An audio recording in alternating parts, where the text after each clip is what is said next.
Has a lot to do with state law, has a lot to do with recent changes that guide us towards more objective design standards.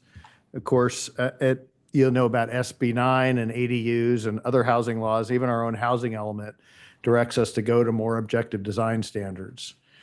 Secondly, I've been here since May, and you guys have been here a lot longer, but it's unbelievable the amount of time that we spend, that I spend, and I'm not whining, but just dealing with community development problems. And I don't think it's our staff. I think it's the increasing complexity of the process. But I know it's led to mistakes. It's led to challenges in recruiting and retaining staff. You folks all know that. And I think there's significant dissatisfaction with the process in the community.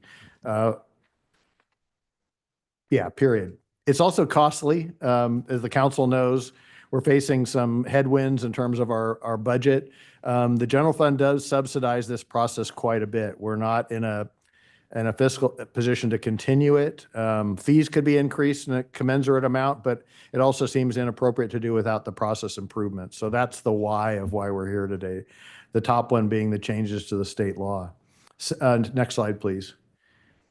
We're going to cover 3 groupings for you all to discuss. The first one, Jane's going to spend a lot of time with, and then, sorry, in our compressed presentation. And then I'm going to take the comprehensive zoning code update elements, and then we're going to talk briefly about public works projects. So next slide. And I'm going to kick this over to Jane. Hello. So I'm going to give an overview of city staff's proposed changes in the revised efficiency ordinance. Ultimately, these changes are a policy matter for the city to consider, and they can be modified. The goal of providing staff specific recommendations is to give you staff's perspective, but also to trigger discussion and deliberation. So staff looks forward to receiving feedback and accommodating directed changes. There are 3 things I'm going to discuss. First, the triggers to design review. Second, the DR findings and criteria, and then other definition and other changes. Next slide. So probably the biggest change in the revised efficiency ordinance is to the triggers for design review. If the project is not captured by the design review before the Planning Commission or Design Review Board is appropriate, or admin DR, or exempt, it's not going to require city review at all. Currently, every project requires some form of city staff planning review. The proposed revised efficiency ordinance identifies certain projects as exempt from design review, and this will be subject to a new process called zone clearance, which is for purely ministerial projects. It requires the planning department to confirm that the project meets the objective design standards and development standards that exist in the code. So an example of some of these projects would be improvements that do not exceed 16 feet above adjacent ground elevation, demolition or reinforcement or an addition that does not constitute a major remodel, replacement of in-kind improvements for repair and maintenance, certain landscaping projects which within the buildable area are less than 16 feet high, within the rear and side setbacks less than 6 feet, and within the front setbacks less than 4 feet. City staff proposed these height limitations based on other development standards in the code for improvements within those setbacks and thought that it was appropriate to similarly restrict landscaping in that way.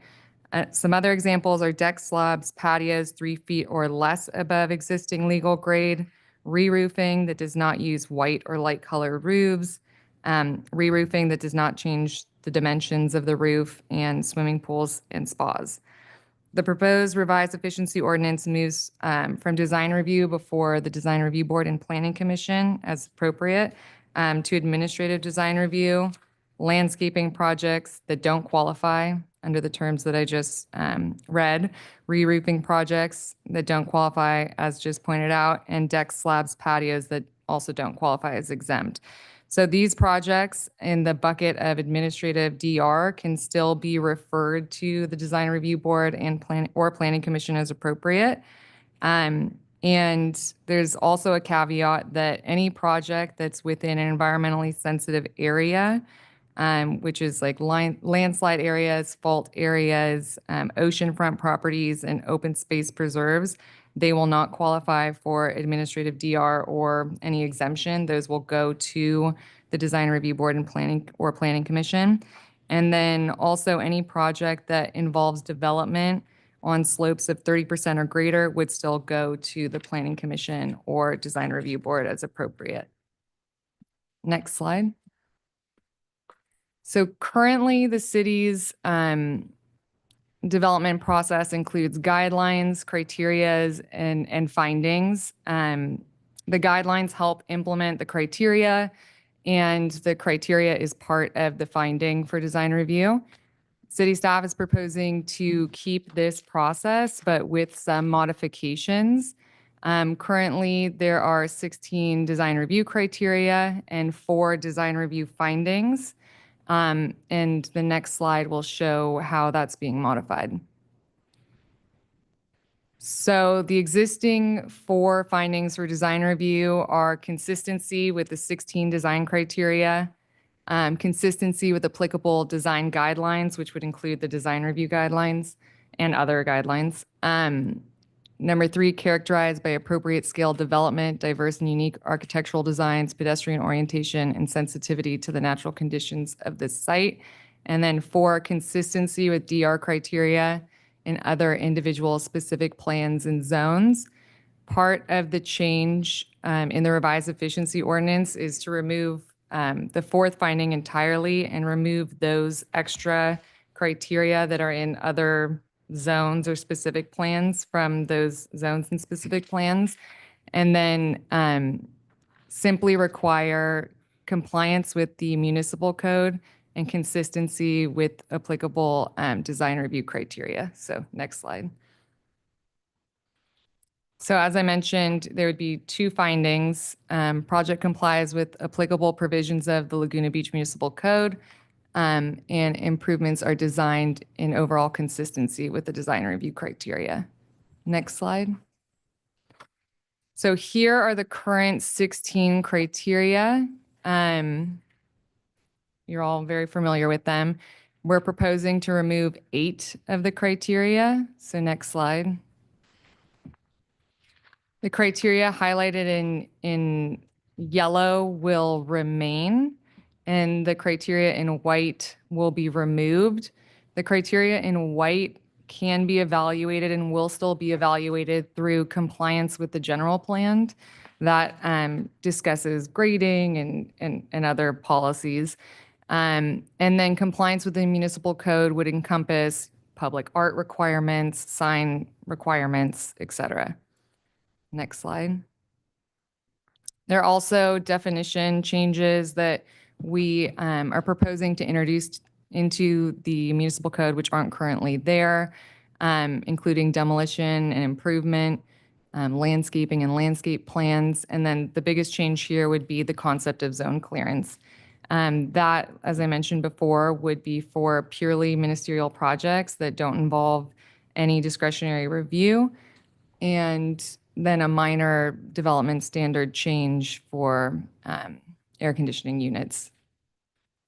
Thanks, Shane. I'm going to take the next section, which is, what Jane just described is what we're proposing as an urgency ordinance that's would come a little bit faster. I'm going to talk next about something that would follow that, which we've talked about in the community. You've all familiar with the Comprehensive Zoning Code update, or the CZCU, which doesn't spill off the tongue very easily, but I'm going to ask Megan to take a section of it. But this next section is about those concepts, and we're really interested in just feedback on them in kind of a separate discussion than the efficiency ordinance. So Megan's going to take this first slide. Oh, sorry, go ahead, advance the slide one more, and then another. One more. Perfect, thank you. All right, thank you. And we could rename this slide. It's been an interesting time in California land use and development law, because there has been a lot of changes over the last 5 to 10 years relating to housing laws in particular. And the city already has, in its housing element, are required to undertake an effort to establish objective design standards for multifamily projects. This is because of certain state laws that require that if a project comes in under those laws, that the city needs to evaluate it based on objective design standards. And so we need to create a better, more robust objective design standard list for multifamily projects in order to achieve that. In addition, we one thing that this is for, again, the comprehensive zoning code update that's in the future, that's not the streamlining ordinance that Jane just reviewed, where we have proposed the concept of considering single family objective design standards as a pathway. The idea with this is that it recognizes that there could be a smaller, more condensed project approach that would avoid design review, but it would be less than what exists in the code today. And it would be lower height limits, greater setbacks, a defined limit that would be small on view impacts. It wouldn't have any other discretionary review attached to it. And the idea with this is to have a streamlined approach to single family residences. This is both an idea that is born from helping staff move projects along and development. It's also in consideration of where housing law is moving, and we want to be prepared for the possibility that it could move over into single family development. And so this gives some credence to that possibility. At the same time, there is a greater pathway, and that would remain in the code, and that is the single family subjective DR pathway. That is the current pathway. The existing standards or different standards, depending on what happens with the comprehensive zoning code update, would still apply. So if you want something more than a small single family home that is going to do sort of think very small, think, modest. If you want more than that, you would go through the subjective standard or the subjective pathway process. And anything that on those projects that has any other discretionary approvals tied to it would need to go. So even if you're proposing a modest home, but you need a variance, you would still need to go through the subjective design standard pathway. So that is one consideration that we are proposing for the comprehensive zoning code update. Thank you. Next slide. The council's talked about changing some of the parking requirements, specifically to apply the downtown specific plans parking requirements, 3 spaces per 1,000 square foot, to all commercial zones. We'll also be, from the community development staff, looking for some opportunities to decouple commercial uses from prescriptive parking rates. So I'm welcoming people's comments on that when we get to that point. Next slide, please. Proposing a discussion and definition of what is a major remodel. Currently, there's 2, one for the Coastal Commission's appealable area, one for areas outside of the appealable area. And then the concept, this has been brought forward by staff, should a major remodel always trigger an action to bring the entire building into conformity with the zoning code? And we talk about that a little bit in the staff report. Next slide. I got Jane on this one. Thank you, Jane. Yeah, of course. Another concept that we are considering in the comprehensive zoning code update is reviewing the existing commercial zones and identifying certain standards that might be used across commercial zones within the city. And so some ideas are to move more by right uses, to have more housing in Inner Laguna Canyon area, to have more residents serving retail, and allow smaller formula-based business in terms of square footage, but disallow formula-based businesses with greater square footage. Next slide, please. Just a reminder of the process and timing for the comprehensive zone update. It's now, we have the consultant on board through roughly October 2026. I think we're trying to consider a phased approach that elements could be pulled out and adopted earlier, quicker action to address some of the more pressing issues that council has expressed. Might be easier to implement. One of the cons is, as Megan points out, is we need to be defined and evaluate this as a whole for CEQA purposes, but we'll be interested in talking with you about that. Next slide, please. And then just make sure, some awareness for the community of the other things that advanced planning is working on, the bluff overlay ordinance. That's been brought before, but the environmental review is paused. We're working on the open space and conservation element, updating mapping, the promenade, the downtown specific plan, and improvements to historic resources process, which the council talked about last night. So some or all of those could have some connection to the comprehensive zoning code update. Next slide. The last part of the grouping I wanted to discuss with the council and the DRB and well, especially the Planning Commission was how public works projects are processed. Next slide. Next slide. So currently the Planning Commission handles both design review and considers CEQA and the CDP. This can result in public works bifurcating contracts. So there's like one for concept and one for final construction documents. And it does, if we're not handling this right, and I'm not pointing blame on anybody, this is just the process, it can result in pretty long delays. And when I put on my fiscal hat, especially in an inflationary environment, we can end up chasing the project's finances and never get to it. Next slide, please.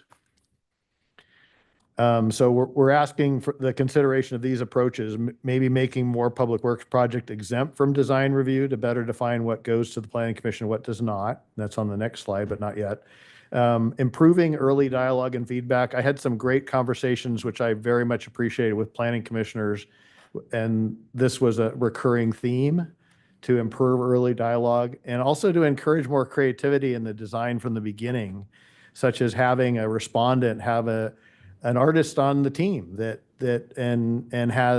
has some understanding of iconic structures and looks in Laguna Beach. I thought that was a really valuable suggestion. Next slide, please. But what we wanted to propose was this approach. You see a number of things that are moved, which we'd classify as de minimis, which could be exempt from design review entirely. Some would be minor items, which would go to admin DR, which then is callable up to the Planning Commission. The major things would still go to the Planning Commission, and I kind of identify iconic areas at least. And then the City Council itself would look at design programs for citywide features. That doesn't mean that there couldn't be an early consultation with the Planning Commission, because I really respect those comments that were given. And then the proposal is to exempt from design review utility undergrounding districts. Next slide, please. So wrapping up here, the discussion will be whether to do the urgency ordinance. And as Megan notes, a lot will have to do with what the Coastal Commission decides to say. They're not fans of urgency ordinances, but we will have a discussion with them about it. So all the elements that we talked about, and then secondly, what to include in the comprehensive zoning code update. And I think that's it. Thank you for the time. Thank you for the excellent presentation, the great work on this. I should have mentioned it at the beginning of the meeting, but this is a study session, so we're not going to be taking any formal action tonight. But we'll be, we're dressed, except for the Mayor Pro Tem here, we're all dressed informally. And the goal is to have a discussion and, to study these issues and provide feedback that can be incorporated, I think, on two paths. One path would be the urgency ordinance, or potentially, a regular ordinance if we can't do it, the urgency path. And then path two would be feedback for the ad hoc committee and the staff as they work on the comprehensive code update. So I just want to clarify that from the beginning. There will be no action tonight, but it'll be important feedback. So unless any of my colleagues up here have go ahead. Well, that's helpful, Mayor. But let's talk about the process, because people are going to say, well, we're going to all talk about it tonight, and then people are going to go off, and what happens next, right? And what's the next opportunity for an input on whether it's an urgency ordinance or a regular ordinance? Is it going to go back to either of these bodies? Is it going to come to us? Can anybody comment on that? So we have a roadmap of what the process would be before we get into the weeds here. Mayor, Councilmember Whalen, I'm happy to answer that. Well, the short answer is it depends. It depends a little bit on what your direction is tonight, of course. So if you want further study sessions or whatnot, that certainly is an option for you. If the direction is to proceed, the plan is to consult with Coastal Commission as soon as possible, specifically about the interim ordinance, in the hopes that they see it as we see it, and that it is only certain things can be an interim ordinance for coastal purposes. We see this as an eligible item. And so we would go and have a meeting with them on that item. If they agree with us and the direction is to proceed, because this is a zoning code amendment, it needs to go to the planning commission and then it would come to the council after that. And even if it weren't an urgency ordinance, that would be the pathway, right? Regardless of what coastal says about urgency or not, it would Correct. just Either go way. through the planning commission, and then it would come to us for a first reading and a second reading. Yeah, correct. Because we are amending the zoning code, Yep. the planning and zoning law controls that process. So planning commission, public hearing, first reading in the council's a public hearing, and then a second reading after that. Okay. Megan, Go sorry, ahead. do you have any sense of timing on that? Probably depends on the feedback from tonight, It right? does depend a bit on the feedback. We have to do some psychoanalysis. There's various things that will have to take place. If we were to hit the ground running and coastal gave us thumbs up and there weren't a lot of changes, we could probably be to planning commission in the next few months. Okay. So unless council has more questions, I want to open this up for public comment, and then, everyone else, all the other design review and planning commission you'll have the chance to ask. We all can ask questions after the public has weighed in. So at this time, who here wants to speak on this item? Do you want to raise your hand? So I'm going to give everyone 3 minutes, but what I don't want is for everyone to do do 3.5 minutes, because sometimes that happens. The timer stops at 3 and then you go to 3.5. So we'll give everyone 3 minutes because we have to get out of here, like I said, by 7. So we'll open public comments on this item. So please come to the podium and provide public comment on this item. 3 minutes each. We apologize, you have to kind of navigate your way around the far table there. So.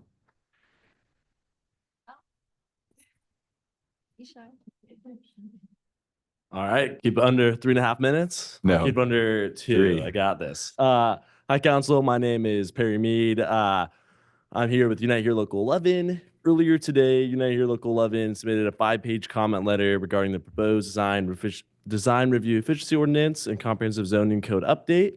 And in summary, we recommend that Laguna Beach maintain transparency and ensure that hotel projects and improvements at existing hotels continue to be subject to design review and other discretionary approvals so that Laguna Beach can maintain its unique and incredible charm, and that the city's aesthetic is a major part of its draw for tourists, and that it's essential that this is maintained even as the city makes valuable efforts to improve efficiency for housing and other non-hotel developments. So you should all have that letter. It was submitted earlier by our lawyer, and that's the public comment. Thank you.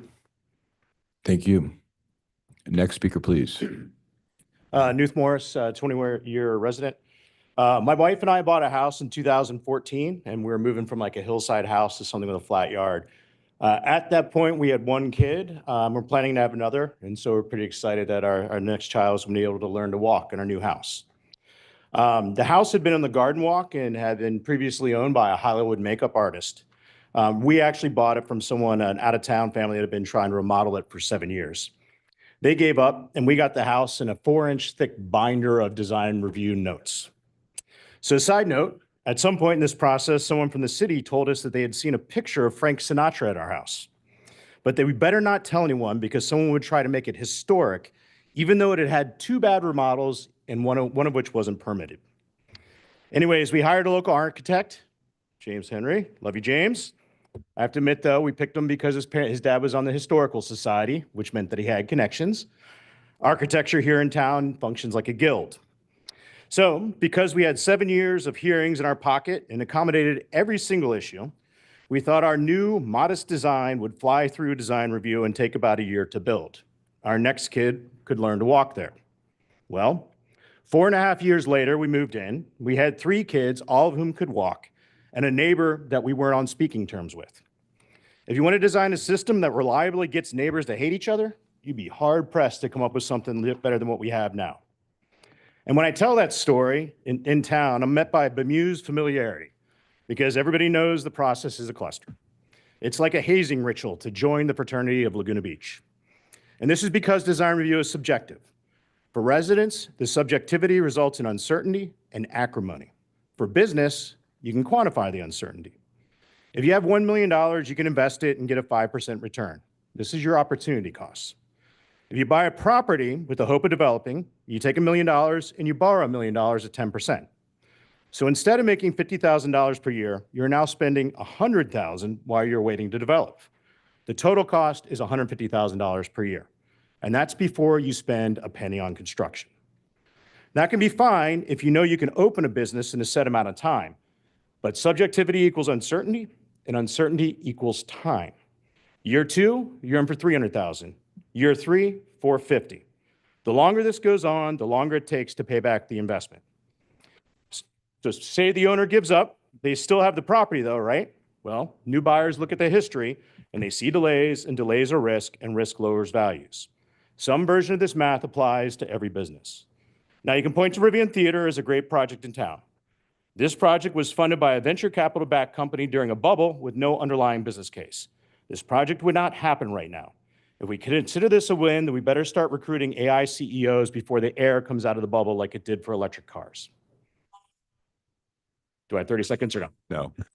No. Finish your sentence. Finish this One sentence. sentence. The answer is clear. Drastically reduce the subjective criteria so people can buy homes and businesses can confidently invest. Thank you. Next speaker, please. Hi, my name is Terence Schechter. I've been a resident of Laguna Beach for almost 30 years. My wife and I built a new house over 10 years ago in Woods Cove and experienced the horrors of the design review board. Our neighbors hired a lawyer, an architect, and a landscape architect, and a former mayor to oppose us. We hired a lawyer and a lobbyist to get the house approved. Tens of thousands of dollars were wasted, and an enormous amount of animosity was created in the process. The reason this happened is because of the amount of discretion that the design review process allows. Neighbors know that they can massively impact your property rights with very little effort. Their gain pales in comparison to your loss. So-called view preservation always seems to trump property rights, regardless of how insignificant the view is. The design review process was arbitrary and completely unfair.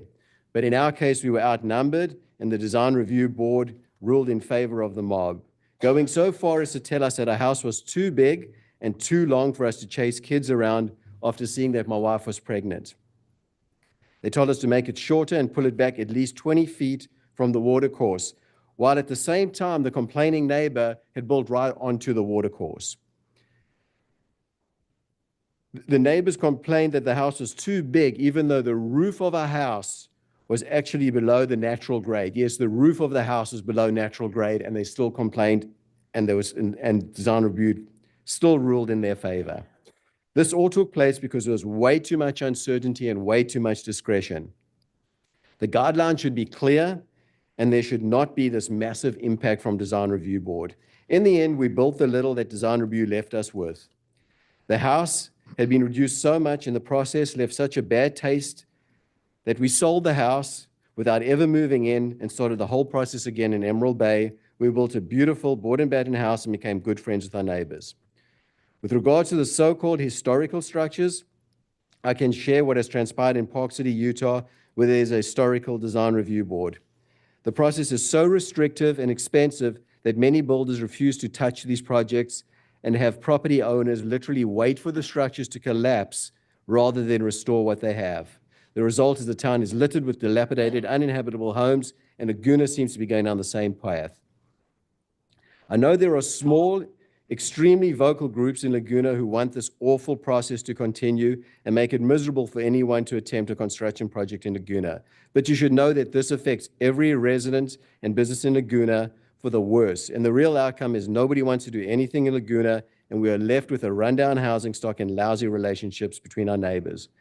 Based upon our experience and what is best for the vast majority of residents, it seems obvious that the kangaroo court, which is the design review process, needs to be overhauled, dramatically curtailed, and replaced by the rule of law. Thank you. Thank you. Next speaker, please.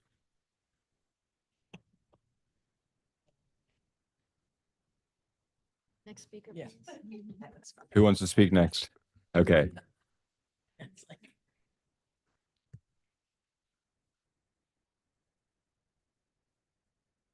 I wasn't intending to speak, but no one else stood up, so I will. This is some letters a letter that I wrote, and I'm going to send half of them that way and half this way. I had a little different view of design review, and I've been watching this stellar body for quite some time, and I don't find that their actions are in any way like what was just described. They seem very conscientious. They try very hard to work with the applicants and the neighbors, and I think they're trying their best. I don't always agree with them, but I don't see them fitting the portrait that was just described. I'll try to address the staff report, which I think is what we're here for. And so I have issues with some of the changes that they're proposing. I think we need to keep in mind that we have a very special community that is recognized nationally now as significant, and that part of why it is that way is that we've had design review to keep the scale of the improvements compatible with the village character. So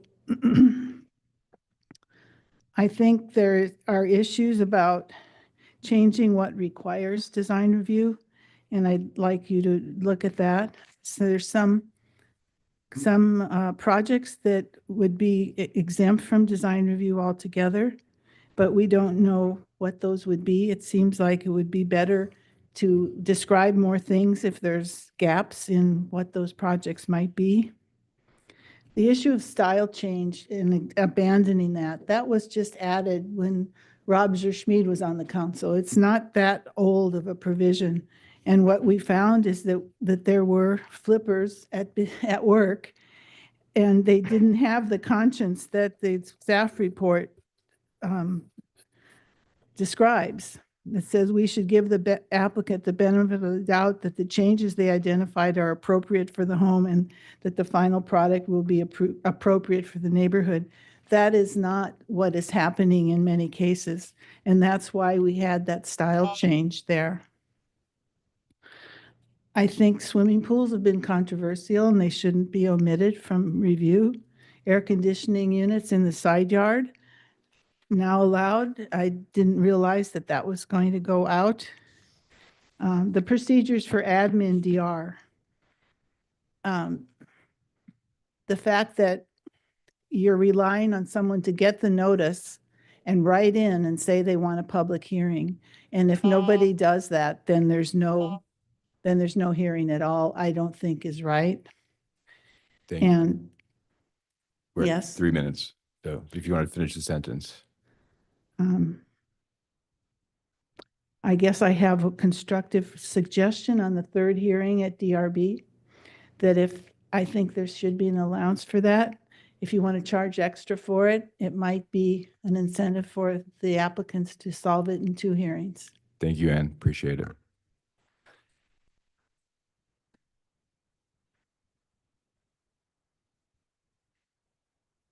Next speaker, please. My name's Gary Monroe. Certainly hadn't planned on talking here this evening, but I wanted to point out a couple of things. The 2 gentlemen talked about the arduous process. I've been through the process now 3 times. Thank you, Marshall. We just finished getting a permit. Planning was 7.5 months. Building was 1 day. So there's something a little bit out of balance on that, those 2 numbers. But I wanted to point out is risk and fairness. What's happening with the perception of the community, how arduous the process is, they just go around the process and they go and do the work without a permit. 2 things I would like to, my own house. I bought a house recently. The air conditioning was done out of permit. I had my guy come in and they said we were at risk of burning the house down. Not a good thing. So we had to replace that unit. But I see it in my own neighborhood. People have done substantial work over the last 6, 8 months, no permit. I see all the trades come in, mechanical, electrical, plumbing, no permit. They keep going. That puts us all at risk. The second thing is the fairness of somebody who decides, well, I'm not going to get a permit. I'll just wait till I get a stop order. And they did get a stop order. And what they do then, they go down to the city here And the city says, well, do you have structural? Do you have architect? Yeah, I do. Bum, bum, bum, they get stamped, they go to the front of the line, they're on their way. That's not fair. So I'm only trying to point out the consequences of this process that's just painful. If we could streamline it and make it less arbitrary, and have it, the guidelines established. Here are the guidelines. We don't waste time in design review, and we don't create the fights, which I'm having with my neighbor right now, over these discretionary things. That's all. Thank you. Thank you. Next speaker, please. I've never known this group of people to be shy, so who wants to come up next? Okay.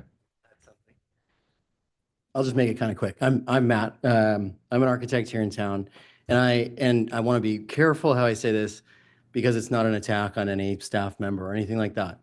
But streamlining in the on the topic of how the design review board reviews projects is important. But I think equally and maybe even more important is discussing the process of reviewing the plans by staff and how that can at times result in an even longer like one project to the next can have a completely different experience and timeline based on which planner you get. So there's a high level of inconsistency in the way the reviews go.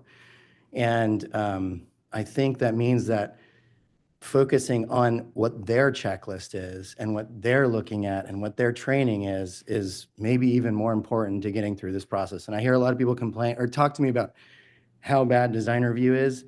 And I push back on that a little bit when I hear it. And I say, really, a lot of, at least in my experience, and I'm relatively young to this, but a lot of the consternation that I feel and a lot of the lengthy timelines comes out of before even getting into design review. Just getting the hearing date from the architect's perspective, my perspective, is really painful on a lot of our projects.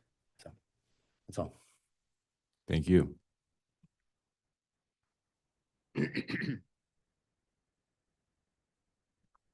Hello, good evening, council members. Thank you so much for having this discussion. I just wanted to say, I bring a lot of Horst Knoppenberger, architect, former design review member, got the battle scars to prove it. Excuse me. This has been the best design review board. In my perspective, in 30 years of bringing projects before design review as an architect, somebody who really cares about the work and, cares about the community and, wants to create, work of enduring, beauty and, neighborhood compatible and all, all those things that we aspire to as architects. This particular design review board and the gentleman sitting in the blue over there have been the best at facilitating that. And, one of the things I really do appreciate about what they do is they're very effective at balancing the rights, at least from my perspective, and I know there's probably some disagreements, but balancing the rights of an applicant to develop their property in a manner that's consistent with the pattern of development. And, if there's additional information that needs to go into all the, the objective criteria that we share as a community, opponents of projects should know that, and I see it all the time. We, as architects, we get people who oppose our two-story houses who are living in two-story houses, and I think opponents of projects, need to know that when the design review board is going to evaluate the project as well as the city staff, they're, pattern of development, equal rights and privileges, all those things that we aspire to as a community should be, first and foremost. But I want to commend this design review board. I believe with this board's help, we've done some of the best work that we've ever done, and I know other architects feel the same way. We appreciate you. Thank you. Next speaker, please. Okay. Let's get another person lined up as well. So okay. James Henry, local designer. My father was an architect here. I think what you guys have presented is interesting. I have a lot of mixed feelings about all of it. I think design review is a piece of our community that has probably kept it the way it is, and is an important tool in our arsenal to keep checks and balances in place to keep Laguna the way it is. Having interfaced with the city almost exclusively for the last 30 plus years, I would agree, I would echo what Matt said. I don't have a lot of problems at design review. I'm working on a lot of smaller projects than a lot of people are. I'm not doing the same project level that Horst is typically. And so for me, I see some of these streamlining things as opportunities for a lot of my projects that are hamstrung through a really laborious process that takes a long time to add a bedroom for a reasonable house that no one's ever going to complain about. No one comes and talks at my hearings typically. And so I think there's some potential positive with that. I'm curious to see how it really fleshes out when we get to the verbiage of it. I would think that a lot of the objective standards could be utilized in a pointed way that might really help some of this. But I would agree with Matt, a lot of my issues from a timing perspective are not really design review driven. It's more planning head-in stuff.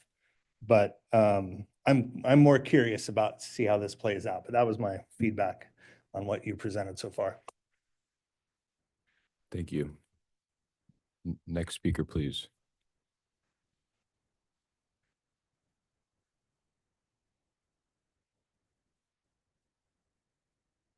Okay, so we're going to close, I'm going to close public comment then. Is anyone, okay, so I'm going to close public comment on this item and bring it back to, unless anyone last chance? No? Okay. Mr. Mayor, as we close public comment, I wanted to address Matt and James's comment because I think they were both good ones. Yeah, let me close public. Okay. So I'm going to close public comment. I'm going to bring it back to council. So city manager, you want to address those questions because I think they are key to this whole issue.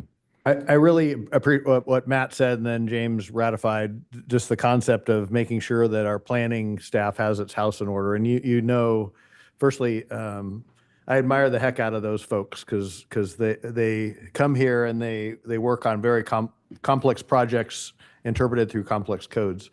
And I'm very thankful for Matt Schneider and David Contreras and their effort in trying to do just what Matt is saying, that to make sure that no matter what planner you get, you're treated the same way and hopefully the best way possible. I think Matt Schneider was telling me they've now developed, the ultimate checklist, which the mayor experienced. I think it has over 300 items on it that they have to check. But that kind of training and that kind of checklist reinforcement is exactly what community development is doing now. And I think it is bringing better products to the Planning Commission and the Design Review Board. One of the goals here is to try to winnow out the less important, I think, as James is saying, from the important, and really ratify DRB's and the Planning Commission's role in the important projects, including a significant new home. As you know, what we're proposing, we're not proposing taking any of that away from DRB because that's where that really does frame Laguna Beach too. So I'll stop there and hand it back to you. Thanks, Dave. So we're going to start with questions and comments from council members, and then we're going to go to our two appointed bodies. So who wants to start from the council on questions or Is comments? there any chance we can have them go first? No, we're going to start up here and then go. Okay, okay.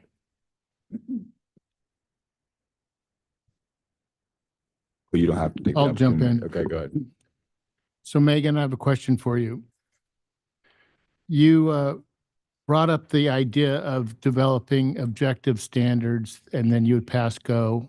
And along with those objective standards would be scaled back, lower height, more open space, setbacks, and whatnot.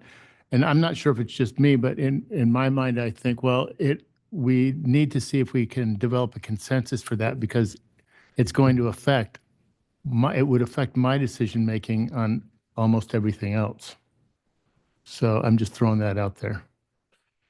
That's a very good point, Mayor Pro Tem. To the extent that the council is interested in that, then it would make sense that you also consider how robust your subjective process is. So that's certainly one way to start this conversation. So I personally like the idea a lot. And so if you did go beyond the objective standards and you chose to go into before the design review, that also, in my mind, it affects how we develop the design review findings and criteria as well, right? Because it would be for larger projects and more intensification. So would that going to the next level require a variance, or what? How would it be codified? What would the language look like? That's a very good question. So say you come in with a project application and you want to, we're just going to make up numbers. So nobody get upset about these numbers because they're just made up. But say that the threshold for objective design standards is, 1 story, 1,200 square feet, and, 10% maximum view obstruction.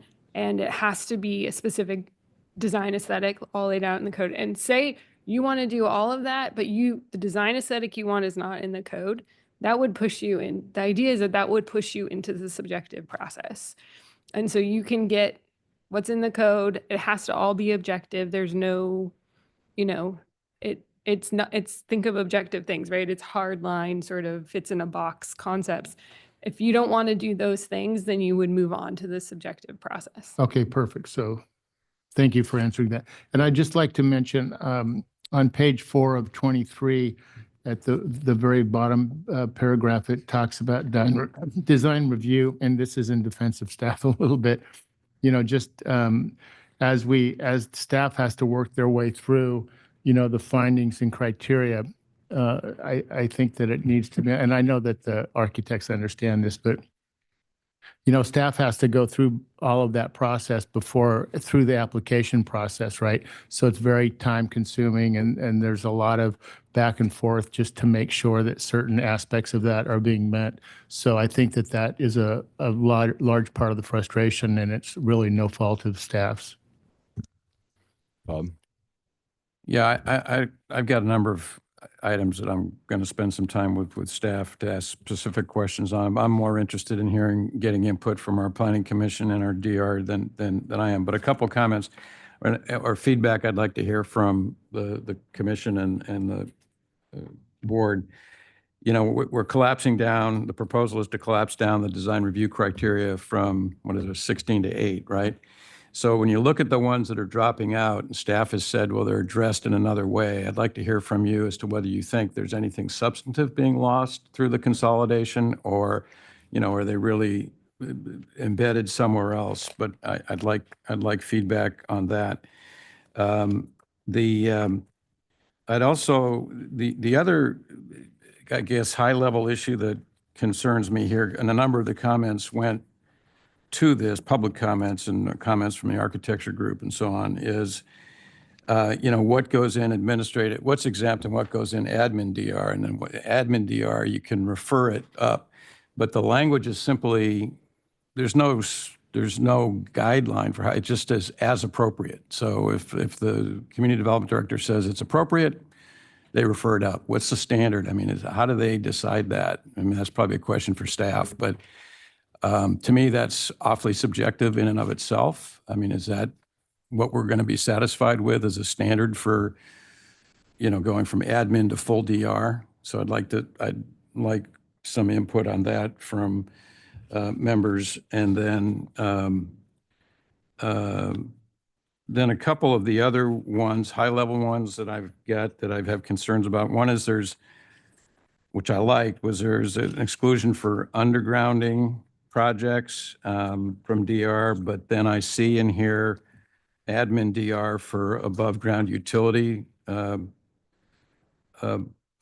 boxes. So it's not clear to me that it's really everything's exempt from DR, but feedback on that. And then some of the language that was stricken in here, and maybe it gets picked up otherwise, but it got my criteria up, was that there was some language in here about being able to convert houses, projects, for more wildfire safety improvements that was previously, I think, exempt. That language got stricken. So what's going on with that? I want to make sure that it goes the other way, that people can do, hardening of homes and changing features on homes to hardened homes. To me, that should be more in an exempt category. But I don't quite know where that fits with all this language in here. So those are some of the things I'd like some feedback on from the commission and the board. So, Bob, with the last question, was that for staff or was that for? That's probably for staff, I All right. guess. I don't know. Let's go to staff then on those questions, then I'll say something, and then we'll go to the board for the questions Bob just asked. So Dave, do you want to respond to that, or who would respond? We might have, unless Jane knows off the top of her head. Yeah, I think that there, at least with respect to the roof changes with fire-safe materials, that should already be encapsulated within exempt from DR for re-roofing. Given that re-roofing is just exempt, we're not really distinguishing between fire-safe materials anymore because the whole item would be exempt, is how it was thought out. And you could follow up with me on this. Yeah. I'm looking at the language on page 35 of the staff report that strikes the exterior wildfire resistant construction materials language. I just want to make sure we're not losing that. I'll confirm. Got it. So any other questions of staff, or does that, okay. So yeah, before we get to the, because I want to hear from the design review board and the planning commission, I just want to say, go ahead. I just have a couple comments. I think that the idea of creating more objective standards is critical. And I think that that's how we get to a place where we've got a more streamlined process. And I think that there's a way of doing that while preserving the charm and character of our community. I don't think those two are mutually exclusive. And I want to just make one comment on staff. And I think that our staff is phenomenal.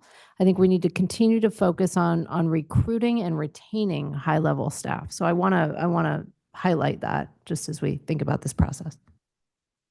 Yeah, I'm just primarily interested in what this, most of this ordinance has to do with homes and design review. So I'm really interested to see what you have to say, because we're not the experts up here. We see the appeals, but we don't do the day-to-day work. So I'm interested in your comments. Yes. Before I got on the council, when I was running the first time, Kirk Saunders gave me a pro forma, and it showed me how much it cost from the time project went in until the time it went to design review. And back then it was $250,000 before they did anything.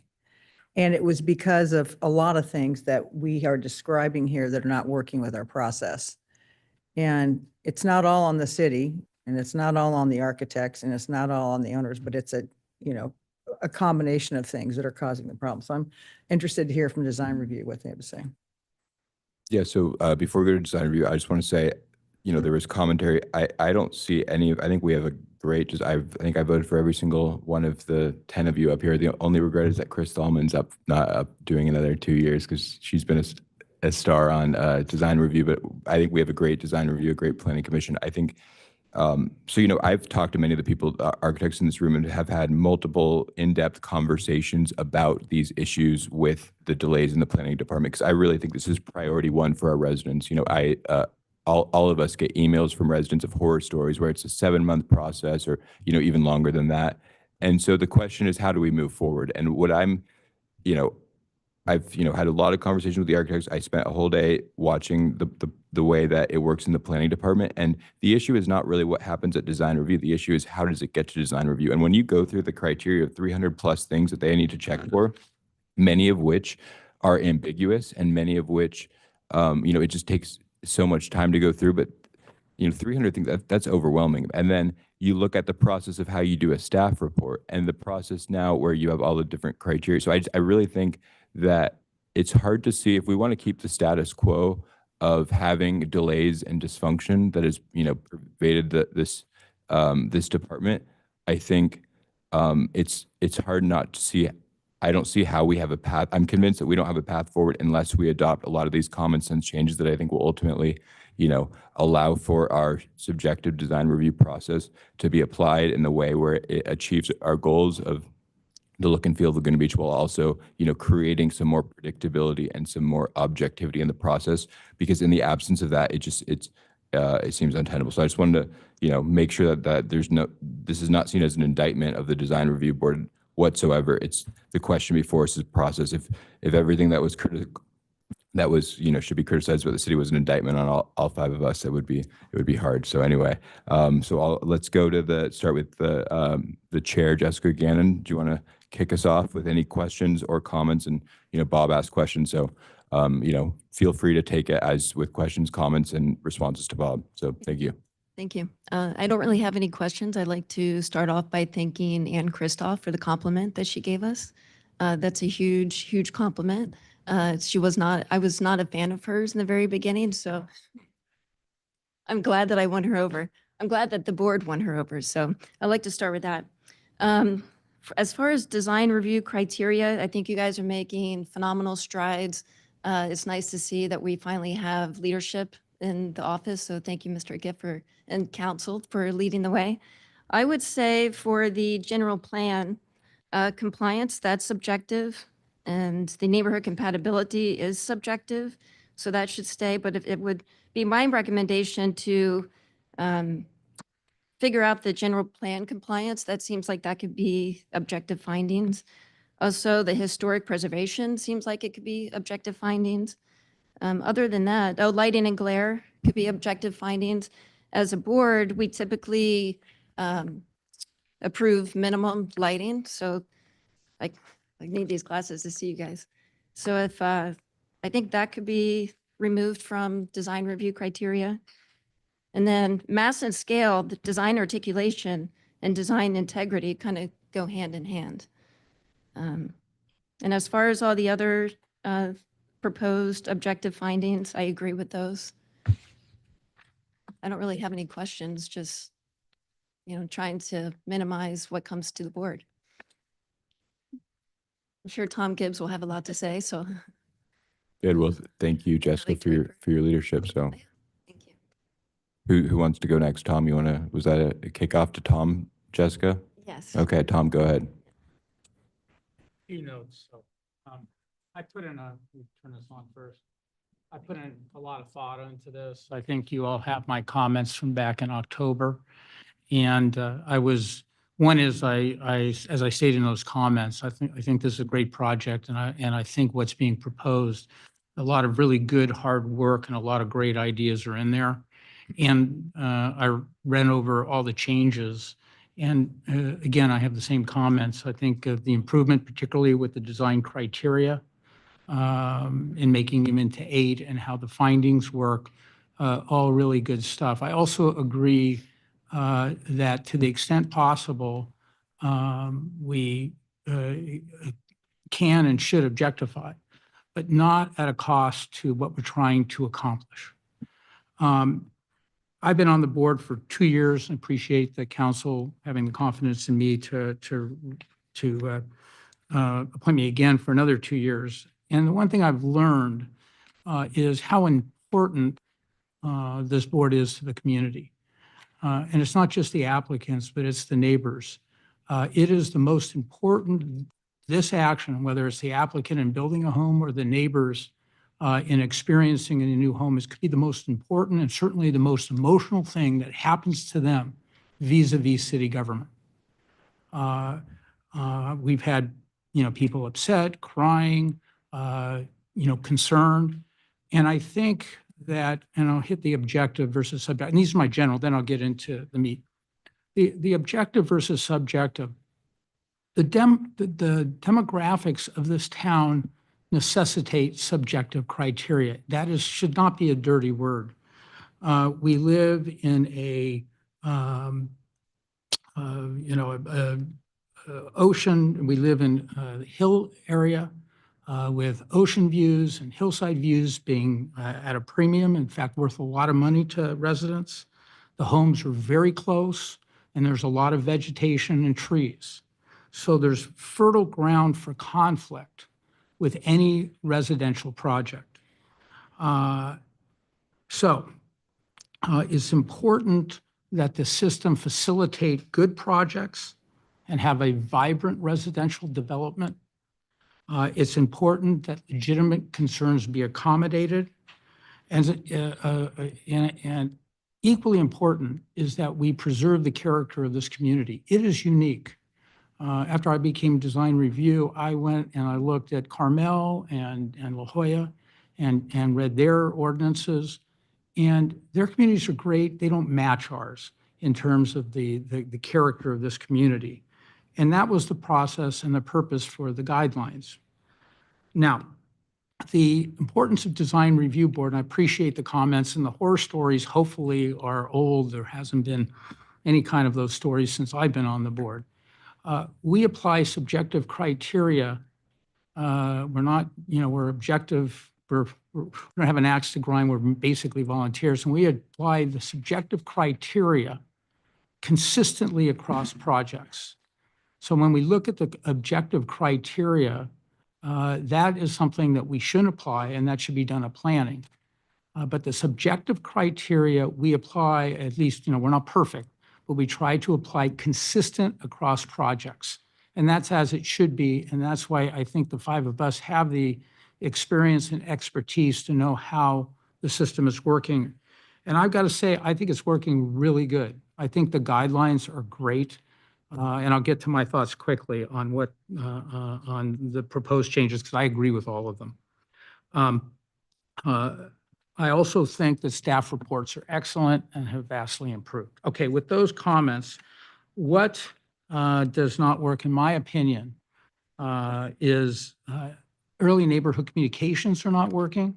So when you talk about problems in the process, it's all derived from conflict between neighbors and applicants by the time they get to DRB. The board has approved best practices for improved early communications. I would encourage you to look at those and whether you put them in the, consider what might be mandatory, whether to make them mandatory and whether to include that in the urgency ordinance or the comprehensive zone change. But I think that is a very weak aspect of the process. The other thing is there needs to be a resolution method between neighbors and applicants, like mediation. I've talked to the mayor about that, and that's something that needs to be explored, in my opinion. Okay, these are again, overall, I think it's great. So these are my issues. Number one, the trigger. I think it's important, given how important DRB is, that we specify the exceptions. And as we come up with an exception or something that should be an exception, that can be done, by amendment. I don't think there's very many of those. And also, I don't think that they're going to be terribly controversial. But I don't know. I think the presumption should be that everything goes through design review except what's accepted, because you're going to get the case where it becomes an important issue and you're going to have, a defect in the system. So I would prefer it the other way. The second issue is exempt projects. As I read the proposal, the only thing that goes through subjective analysis and design review are major remodels.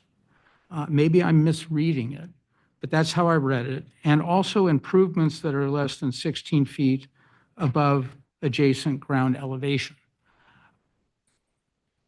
That will create huge problems, in my opinion, in the city, because both something that doesn't rise to the level of a major remodel or something that's 15 feet or 14 feet could have significant impacts on privacy and views and potentially mass and scale. And if you exempt that from design review, I think you're going to have a flaw in the system that's going to come back and it's going to hurt residents. Swimming. Can I ask you a question? Because I'm looking at my notes and hearing you speak. Are you saying, because I have in my notes, all major remodels should trigger a full DR review? Is that what you're suggesting? No, what I said is anything that does not constitute a major remodel is exempt from DR under the proposal. Okay. So that's what I'm talking. Everybody understood that? Well, Tom, I think to put a highlight on that point, it's 2A, it's the first exemption. And I had a similar question, and I think maybe after we get comments, staff can describe for us as changes that do not constitute a major remodel. So kind of what's the outside parameter of that, right? What could up to a 49% change look like? And Yeah. Is it second story? Is it first story? I mean, I want to understand that better. So thanks for raising that The point. way I understand it is anything above 16 feet triggers design review.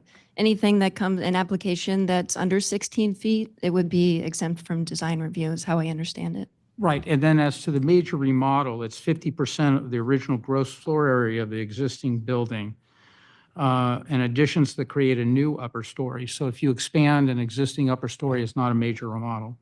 And additions that exceed the height of 15 feet above the adjacent ground elevation, but then you have the 16 feet.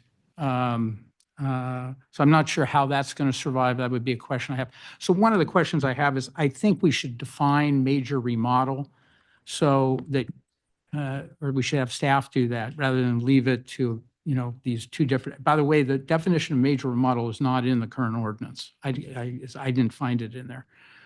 I think it's important to clarify what major remodel is if you're really going to exempt non-major remodels.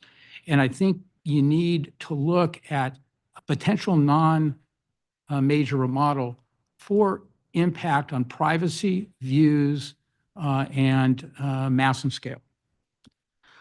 Swimming pools. We approve, swimming pools is not a driver. We approve most swimming pools, but there's some we don't, where it really impacts the privacy and the peace and enjoyment of a house or a home or homes in the neighborhood. We've had people who wanted to put pools in their front yard. We've had people who have plenty of room in their backyard, but put it right along the property line that impacts the next door neighbor. We have pools that have raised privacy issues from the next door neighbor. We had a pool that put at the bottom of a home that you could see from everywhere around with a long stairway that goes down. That was in, where was that in? I forget exactly. What was that? Yeah, Balboa. I don't know that I would exempt those. And then landscaping less than 16 feet in height, 15 feet can block a view. And when we get a landscape plan that we can review and approve, we definitely consider heights. Height of landscaping is an important tool that we use, and I would not exempt this. It's an important tool that we use to protect neighbors' privacy and views and the applicants' privacy and views. So we do minimum, maximum heights. Landscape is currently within design review. No, I know, but they're exempting landscaping less than 16 feet in height. Okay, 16 feet or less. All right, with respect to proposed move to administrative design review, I would make them more limited, but that said, nothing I think is mission critical, so long as there is a vehicle for the community development director to put things up to design review. And let me tell you how that works, because there's some misconception I think that we're talked about. It works very effectively. Where a neighbor complains and the planning director determines there is an impact on privacy or view, they turn it over to us. And since I've been on the board, I haven't seen one case, not one, maybe other members might disagree, where it wasn't properly turned over to us, where there was some impacts that the actually planning staff did not want to handle for various reasons that were more appropriately done by DRB. And they're not major matters. They're not new houses or major remodels. But it was an important safety valve.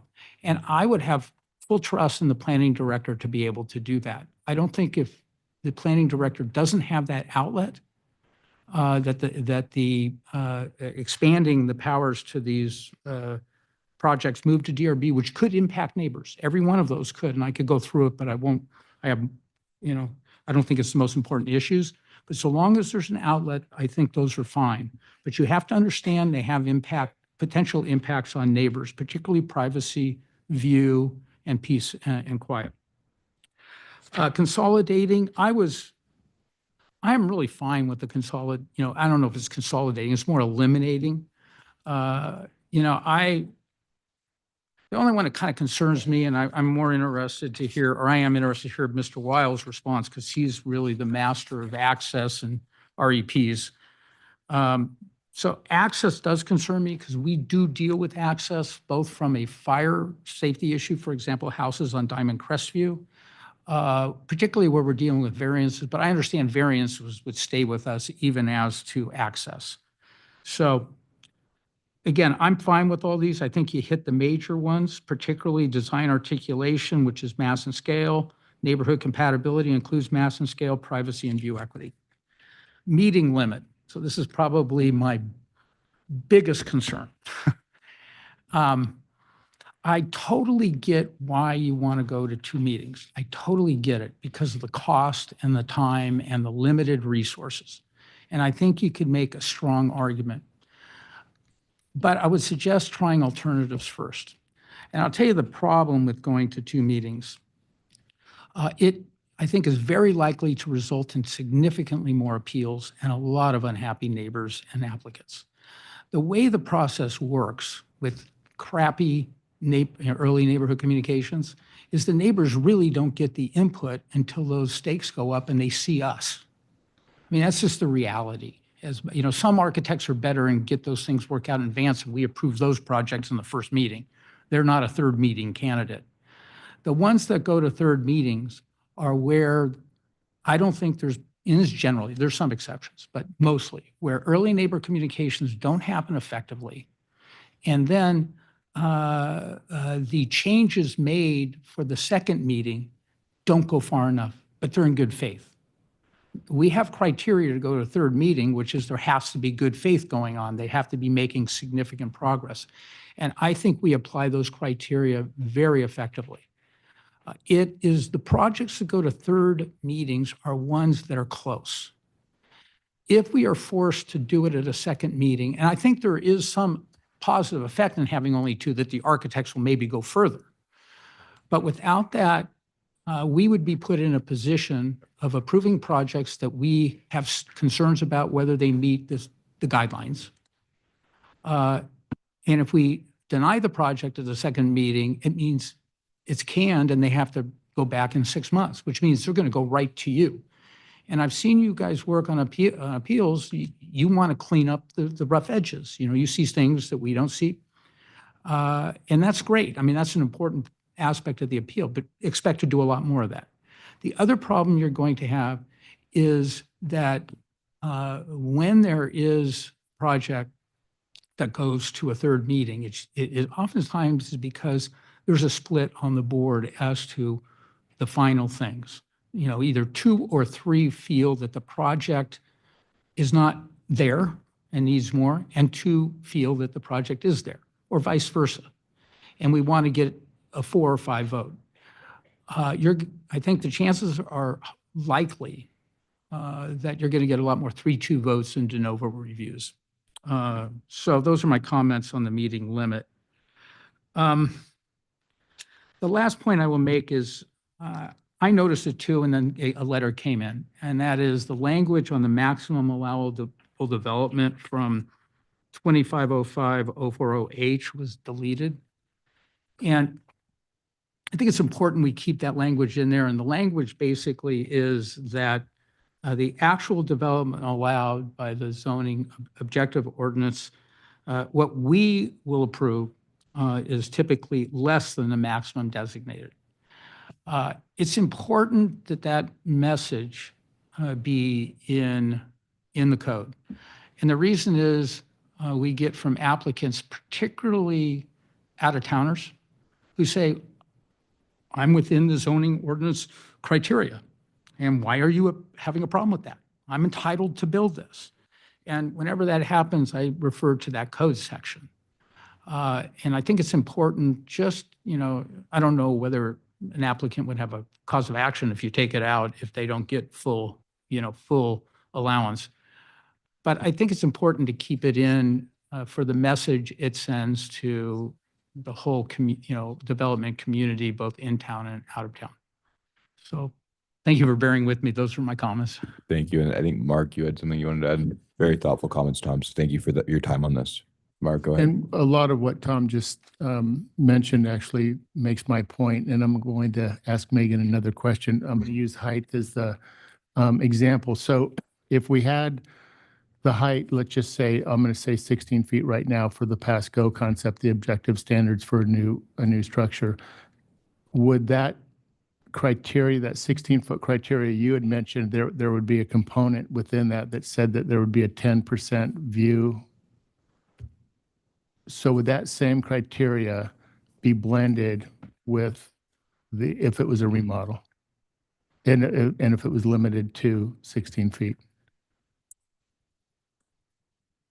If I understand your question, Mayor Pro Tem, yes. So if a major remodel comes in as opposed to a new structure, and they're proposing to whatever, within under 16 feet, but extend out, and it will result in a view impact. If we have an objective criteria that says you cannot have for objective design standards, you cannot affect a view more than 10%. Then that would still trigger a DR in that circumstance, because if it's 12%, they've violated the objective standard. Okay, but the 10% would still be in there. That would still be the criteria that's married to the 16-foot either Yes. way. Thank you. Can I just make a quick comment on that, Council Member Orgel? It's not, I don't know how you do 10%, first of all. But even if you could, that's not all there is to view equity. I mean, there is whitewater views, there's beach views, the Catalina views. Oh my, people who have really nice views and they get their Catalina view blocked, that's less than 10%, but guess what? We do consider it. And I think the guidelines provide that we're to do that. I'm not sure, again, that works when you've got a view equity issue. And I've had this conversation with the mayor. I don't think, my own personal view is it would be very difficult to objectify view issues. Because it is quality over quantity. And then you've got the issue of, peekaboo views and, views that are good and views that are bad. In other words, you've got trees and views, or one angle view, you have to look over your balcony, whereas the main view is this way. So do you discount the kind of the side view? I don't know. I'd be I interested think to it's see how you important do to that. remember that one of the primary objectives of this, in my view, is to look at this objective idea seriously, because we're under a lot of pressure from the state right now. And I think we probably are a little bit more aware of it than you all. But so I would like some ideas. I would like to see some ideas on methods and ways that we could develop objective standards and still preserve to the effect that we can what we have. And I know that this isn't everybody's, best situation, and we're not all excited about this, but I just really think that it's something that we need to get serious about and consider. So. Mark, on that, I think let's go to Chris Thalman, because Chris, you wanted to speak. I just want to touch on that view comment, Okay. if that's all right. Go ahead, and then we'll go to So Chris. Mark, there was an idea kind of floated that view equity could be quantified in the element that maybe we do something in the lines of like ADU, there's X amount that's prescribed, like say the middle of someone's lot or something, but do like an extension off of setbacks that create like a percentage of the lot ratio or something that creates like, these are the view zones on an envelope that need to be really considered. If you stay out of those zones, you could be more by right. But if you go into those zones or have floor area ratio components put into it, it would take a lot more crafting than this, but we could try to describe what the guidelines try to articulate of side yard views, or, try to keep those corridors between houses, try to keep the down the street lines kind of available. I mean, even there's some components within our code that are applied on the beach, like the string line, right? So there could be some things that we could put into it that would be more quantifiable, but it's still, to Board Member Gibbs' comment, there's a lot of one-offs that we do see that I'm not really sure how to carve out in certain cases without really trying to put together enough examples that we could litmus test say this works for 90% of things or whatever, but it's worth a conversation. Or I guess you can say objectively, you can define a view as seeing a Catalina view or whitewater view, rock view. If you have to put a percentage on it, I'd say to advise the planners to visit the site, figure out what the view is, the quality of the view, and then work on a percentage from there. Mayor, I could, if I just wanted to have it, I appreciate all those comments. I think they're very helpful. I think one thing that the city is struggling with is that in addition to single-family objective design standards, the city is going to have to do multifamily objective design standards. And so trying to find a solution on the view approach is both for the objective design standards for both single family and multifamily. And so this is an issue the city is going to grapple with sort of regardless. And so it's, the idea, however we do it. And I think we're looking for all the ideas. And on top of it, for multifamily at a minimum, we're going to have to talk to HCD, who may have ideas about whether we can or can't do what we propose. But I think a lot of ideas and how to go about doing it is helpful. I think it's just something realistically that the city is going to have to try to figure out because of the multifamily objective design standards. Yeah, I appreciate that. I just don't want to leave people with a misimpression. If I understand it right, from a state perspective, obviously ADUs, they dictate we can't do anything with respect to ADUs. Housing Accountability Act now says for multifamily, but there currently is no, we're carving back subjectivity for other reasons that are local here. There currently is no state law that says you can't apply subjective standards to single-family development beyond an ADU. To follow up on Bob's question, so doesn't, like the new law with SB 9, it basically says you can only apply the objective standards. So you could have a fourplex hypothetically. Well, I guess that would trigger the housing accountability, but you can only apply standards to SB 9 projects if there are objective standards in the single family zone. Correct. So that's the reason why we would need to have objective standards, because we wouldn't be able to apply those standards if we didn't have them in single family. There could be some instances where it will apply to a single family under state law, SB 9 being one of those. I'm just wanting for clarification. I understand these individual situations, SB 9, ADUs, Housing Accountability Act. There's no, on a standard single-family home, like in my neighborhood, this existing neighborhood, the go to DR, there's no state mandate to eliminate all subjective criteria currently. Correct. You're saying maybe it's trending that way, but it's not the law currently. Correct. If you take out those exceptions that we just referenced, that is not the law today. I don't know if that will be the law. I mean, I've been surprised by the housing laws every year, so. But so the counter would be, that law that I referenced, is that in effect or is that proposed?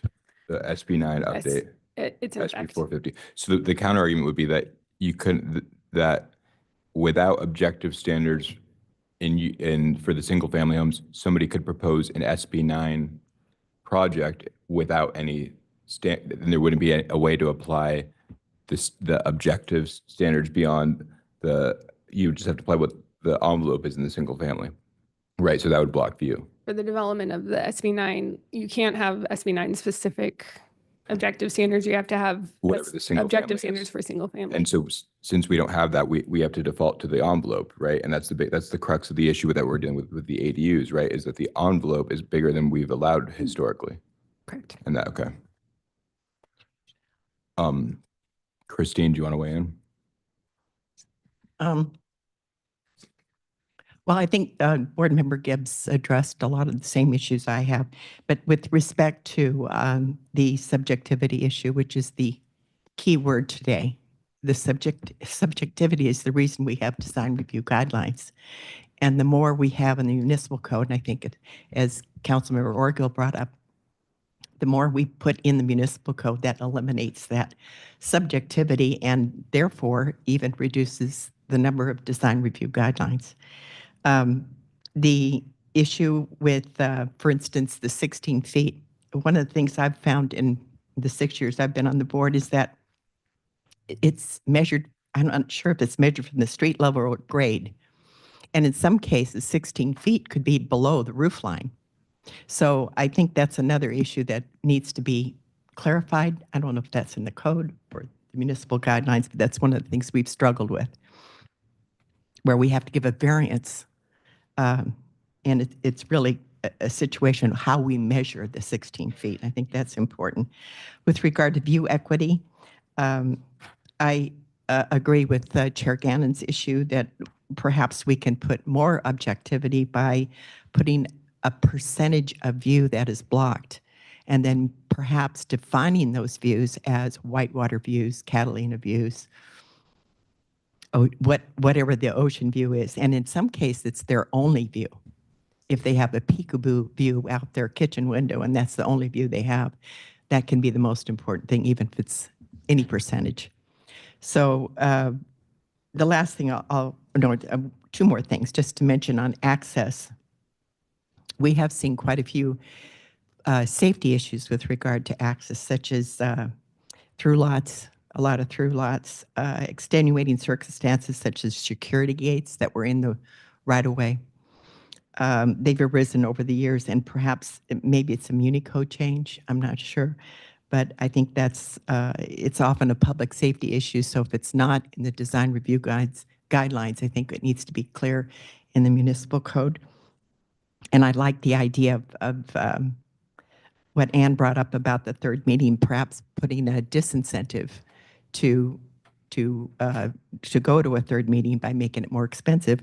Or perhaps you pay for a option of a concept review where you sit down and get some board input and neighbor input in a public hearing, and that guides you through the process going forward.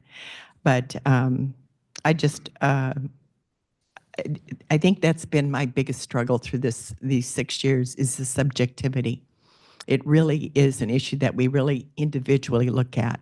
So we can have 3-2 decisions, but if you have those things, I don't know if you can clarify them. If there's any other coastal city in California that might have some objectivity standards that we can at least look at as a boilerplate, those would be my suggestions. So thank you for the opportunity to serve. And it's been a great pleasure. I've got to know the city even more. I know every street in Laguna Beach. Well, the city's better because of your service. So thank you, Christine. Thank you.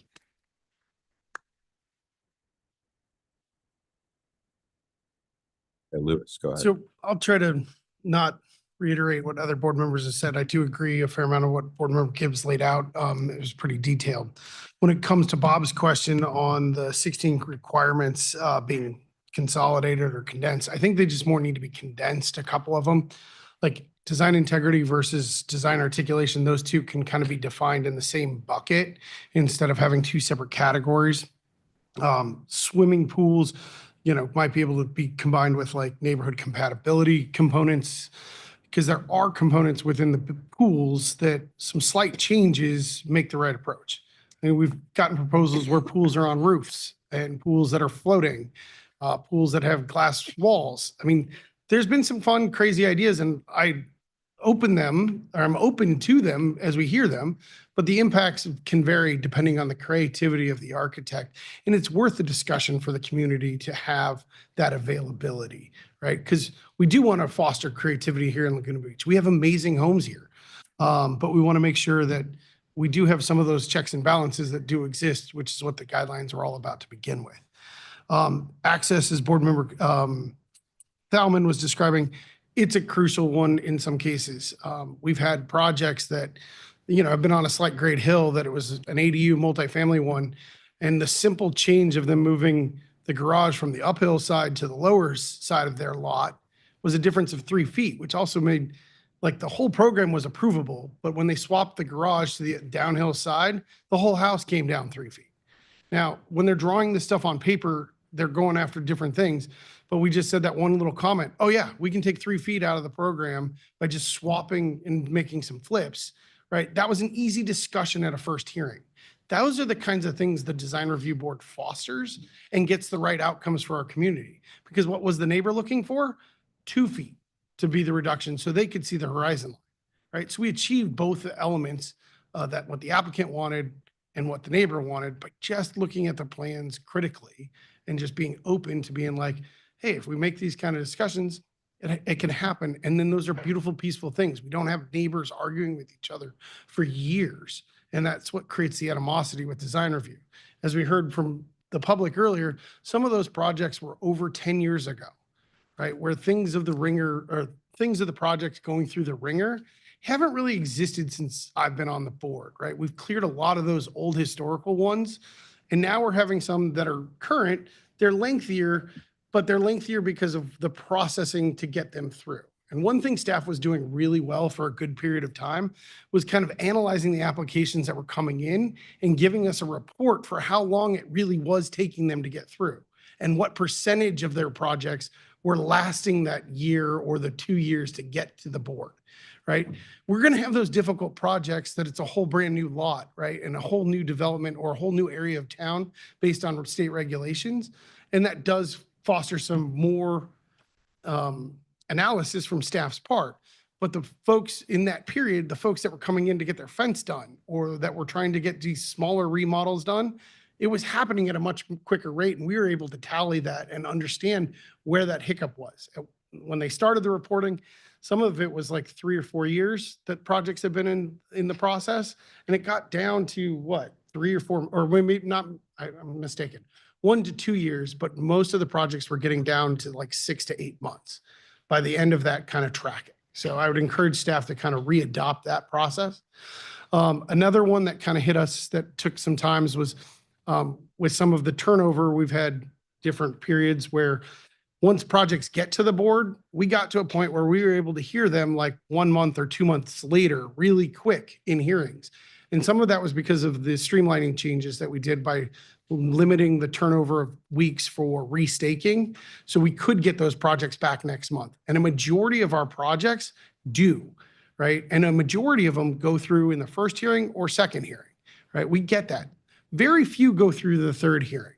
And as Board Member Gibbs was describing, it really is an element of good faith that those applicants are striving or we're at that second hearing and we're making some components and there's a lot of changes and it's at the benefit of the community that those changes get really clearly documented so we get it right before it goes off into the approval state. And that gives us the ability to really get that documented correctly for staff and for the historical reporting. Sometimes it can be a landscape thing that we need you to go change these things and really document that landscape plan because those things get argued over years to come. Right. So that third element is crucial to the board process. It's not ideal. I'm open to the fee component because it does take more time and try to maybe encourage the concessions more in the second. But there are those instances that that tool has been utilized very well for the community. In general, I'll just kind of close with this. I like the proposals that we're trying to articulate and change to streamline this next evolution. I think there's some components where it's being done in a little bit of a vacuum, and it may not take the right shape or form, especially when it comes to a lot of the nonconformities that exist within our community, because the staff doesn't necessarily get the chance, or even what's documented now, to understand the nonconformities of not only the property, but the ones of the properties next door.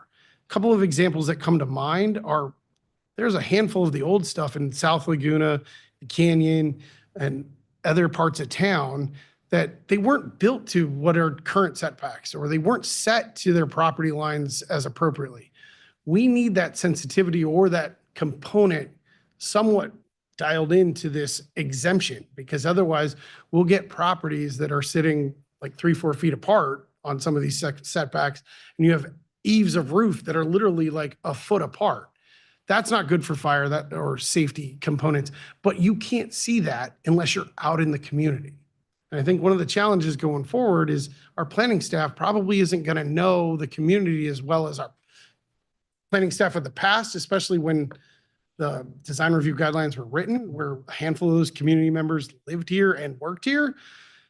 We need to find those balances as it goes forward. So I'd like to recommend that we've had a pretty beefy element of things, but try to create a quick study session where we really get to dial into a couple of the languages to then give you a more formal recommendation, because there are a lot of pieces that do need to change, but I think the language is still a little bit off to capture the, some of the harder parts of what we've seen over the years. That Thanks. would conclude my comments. Mine on. I don't really have a whole lot to add. I agree with all my colleagues here.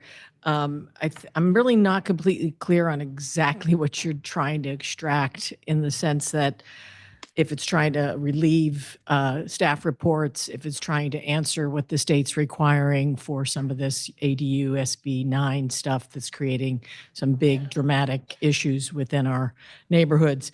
I think as far as culling down the criteria, absolutely, that's easy to do. If it makes more sense to people, that's great. We generally work with those primary design, articulation, mass, and scale, which is all encompassing, as we've mentioned.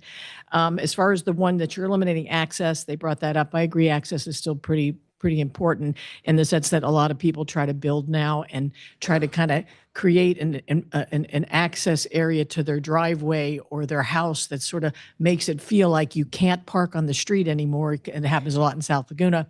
It's like this isn't really accessible for just the public. It's now feels like it's a private space, even though it's public space. So a lot of times we pick up on that, as well as like if there's a bus stop within a certain, which I guess is a zoning thing, but we kind of have to keep an eye on that. Not crucial. If admin can handle that, that could easily be a little checklist for them.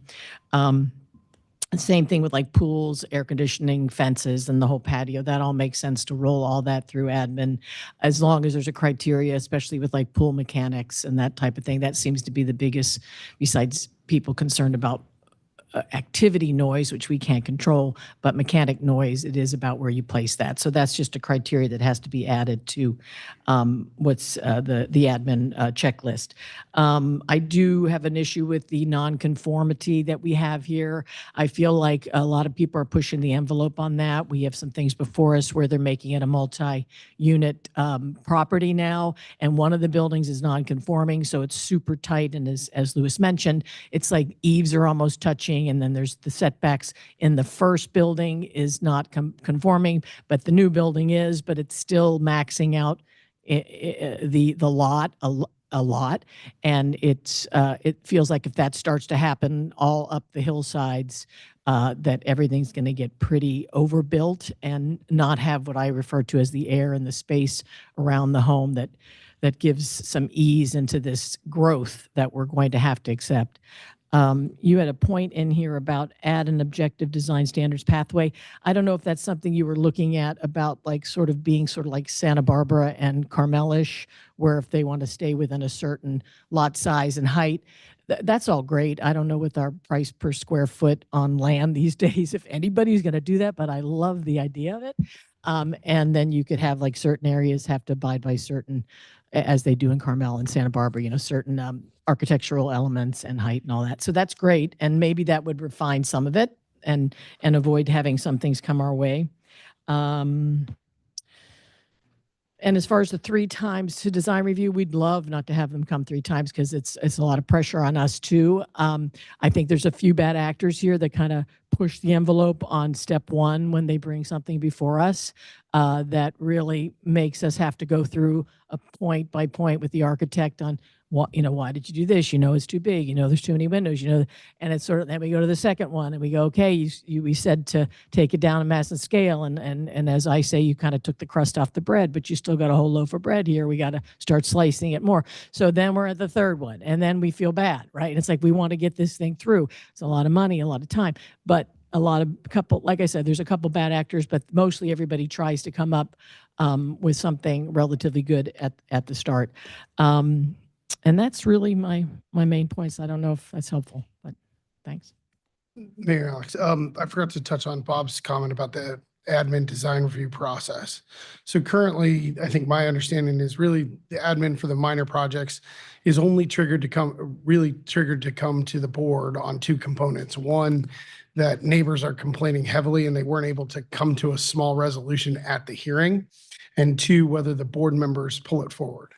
And since the admin got more beefed up, I think there's been probably 5 or 6 that I've pulled up myself due to improper processing.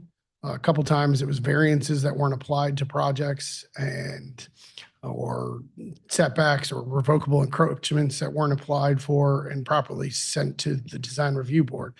So there were some checklists, but for the most part, I think it's a great tool for the community to get smaller projects done through. But at times it may need some checks and balances. I have one last comment too. I realize I didn't mention. The design review guidelines are really good. They're really important. And I read that you're going to be revising them to be consistent. So to the extent that you keep guidelines, and I think you've heard kind of I think a consensus from us. You've got the issue of whether access and swimming pools should be kept in as guidelines. I would not reduce or significantly change the guideline handbook as to those criteria that you're keeping in. They're very helpful, they're well thought out, and I think they provide a lot of guidance to us and the community. And so with that, I like to go around the horn and ask questions to the board. So they have the general plan compliance. What does the board feel? Does that need to come to the board, or is that something that they could do in planning? I cannot think of a general plan compliance issue that wasn't picked up by the other criteria. I don't know. That's my view. I Yeah. don't think it's a necessary aspect of what we do. And then for lighting, can lighting be done objectively? If it's minimum allowed by code and safety? Lighting, well, glare and lighting, I think with the short answer is yes, but you have to make sure that the problems that we do see in both those areas are dealt with, which is, where the program is overglazed, that's a neighborhood compatibility problem. So that's not a problem in that respect. But with respect to reflection, that is objectified. I think I we think always catch on. lighting is part of landscape. And lighting is the good neighbor looking down Right. and all that. So my question is, how does the board feel about that being mitigated prior to coming to us? I'm Because fine those with are objective findings. So it could be minimum allowed by code and safety? Could the planners sort that out so that isn't something that comes to design review? Lighting and Jessica, Just lighting. I think so. I'm trying to round it up to give direction to staff. let's ask them on what they'd like clarified, because I think that might go down a rabbit hole and it's not, I think we're not trying to write it today. Well, we might get to, why don't we go to the planning commission and then let's maybe come back and see, what the council, if there's specific questions that we have in terms of the direction. But I appreciate you asking that. So let's take it to Ken Sadler, who has the distinction of being a planning commissioner and a former design review board member. So Ken, why don't you Yes, kick us off? I have that distinction. And of course, we want to hear about, your thoughts on the design review process, but also there's a lot of the things related to the planning commission as well. So, Well, I was kind of thinking, I'm sort of used to, as chair, going last, so I was going to ask if any of my fellow commissioners would like to start. that is your prerogative. Commissioner Goldman?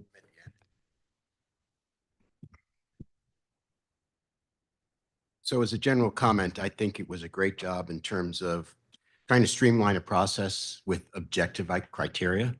I actually think, and Councilmember Whalen made the comment about eliminating as appropriate language. I think where we can tighten it up to make it as objective as possible and then leave the remaining items for the design review and board and for us, it does in fact streamline. In doing this, and I'm going to make a couple of general comments. In doing this, we are going to be relying much more on staff. Councilmember Jones, who is not here right now, I see, made the comment about retaining and recruiting staff. I couldn't, that was one of my biggest comments. I've noticed I've been on the Planning Commission for 6 years now, and we've had a large rotation of staff. And I think we're currently in a period now where we've got good staff members, but they're very green. And so I don't know specifically, City Manager, when you asked us the comment of how to make things more efficient, I don't know how the sausage is made back in back at city headquarters. I don't know if the backlog is caused by lack of experience, lack of personnel. But if we are going to make an effort, which I personally believe we should, to push more down on staff and make staff more accountable, we've got to ensure that we've got the appropriate number of staff people present, and along with that, that they're good.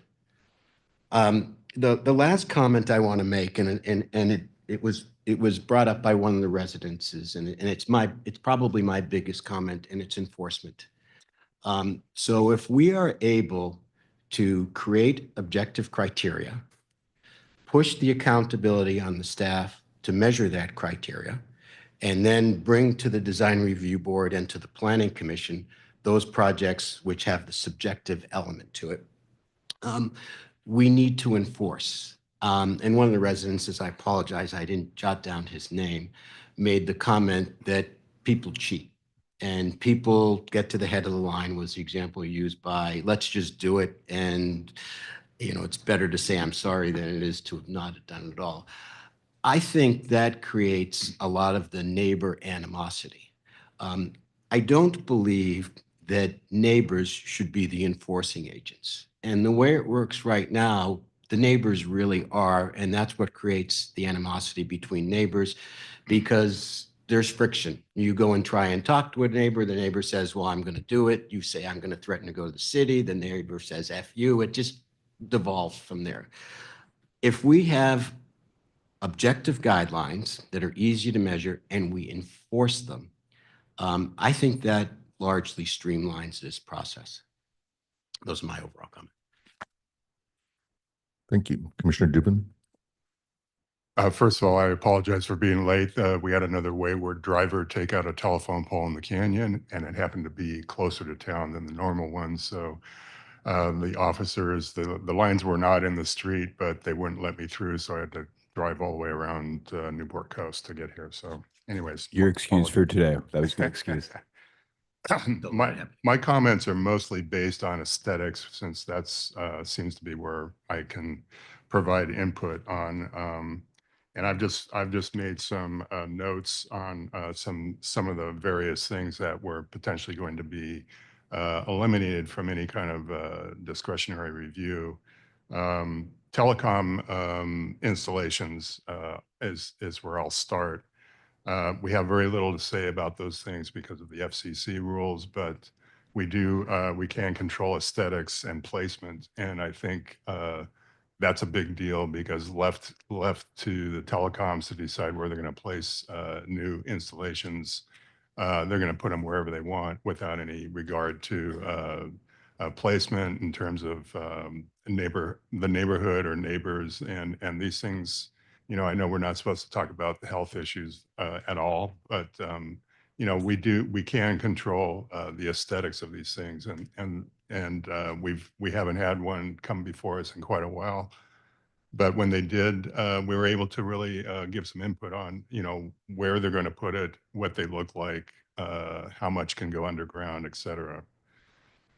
The next thing for me, where I saw the request from Public Works, and believe me, this is not a critique of Public Works at all, but where they were suggesting that their major projects did not have to come before Planning Commission for review. And I want to give you a couple of examples.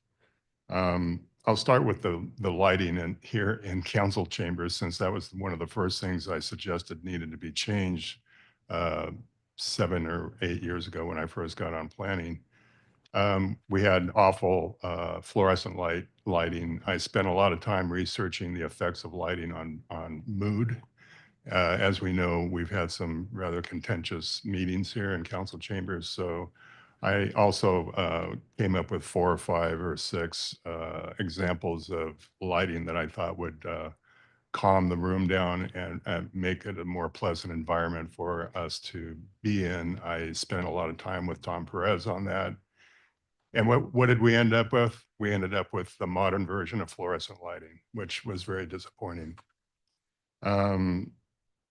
We also, I want to give you these examples because I think it's important to understand why we need to review larger public works projects.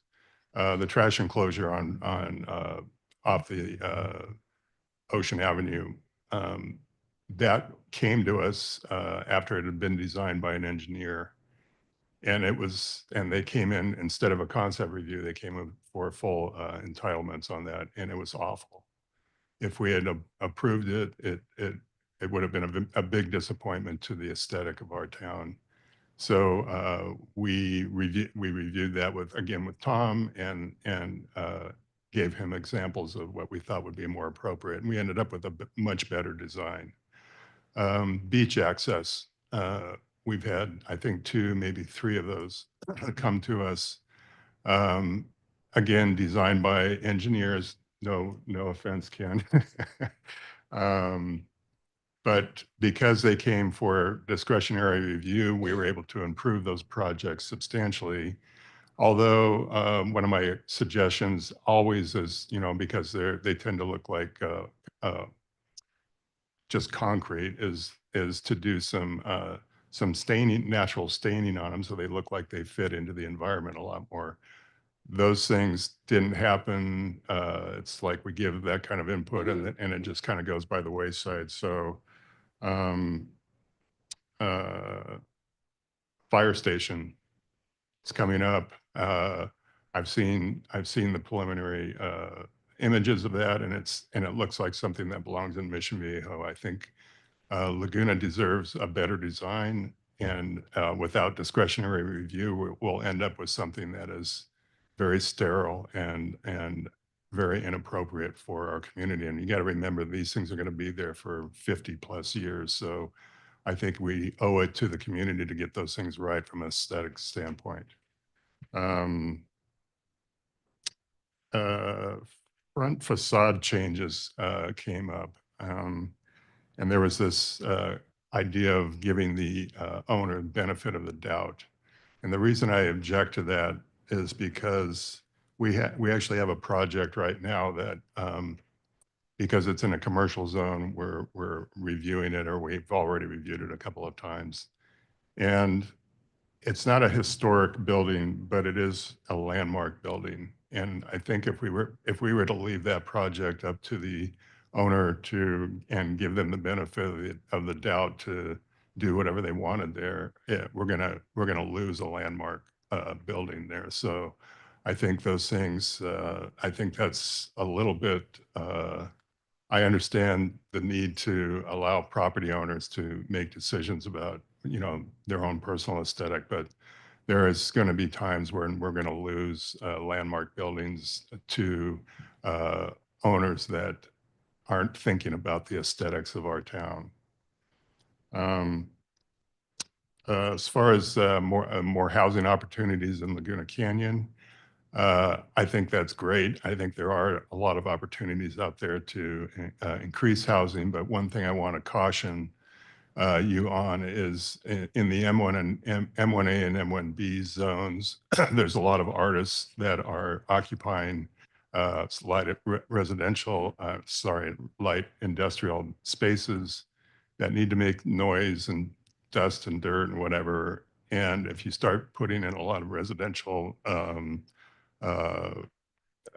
additional residential without consideration of that, you're going to end up getting a lot of complaints from people who are upset that they are hearing or seeing things that have been an allowed use for ever since those zones have been created. So just to be aware of the idea of, if you start adding residential, which I think is a great idea in the canyon. I just think it needs to be done with consideration of the existing uses out there so that we're not curtailing functionality.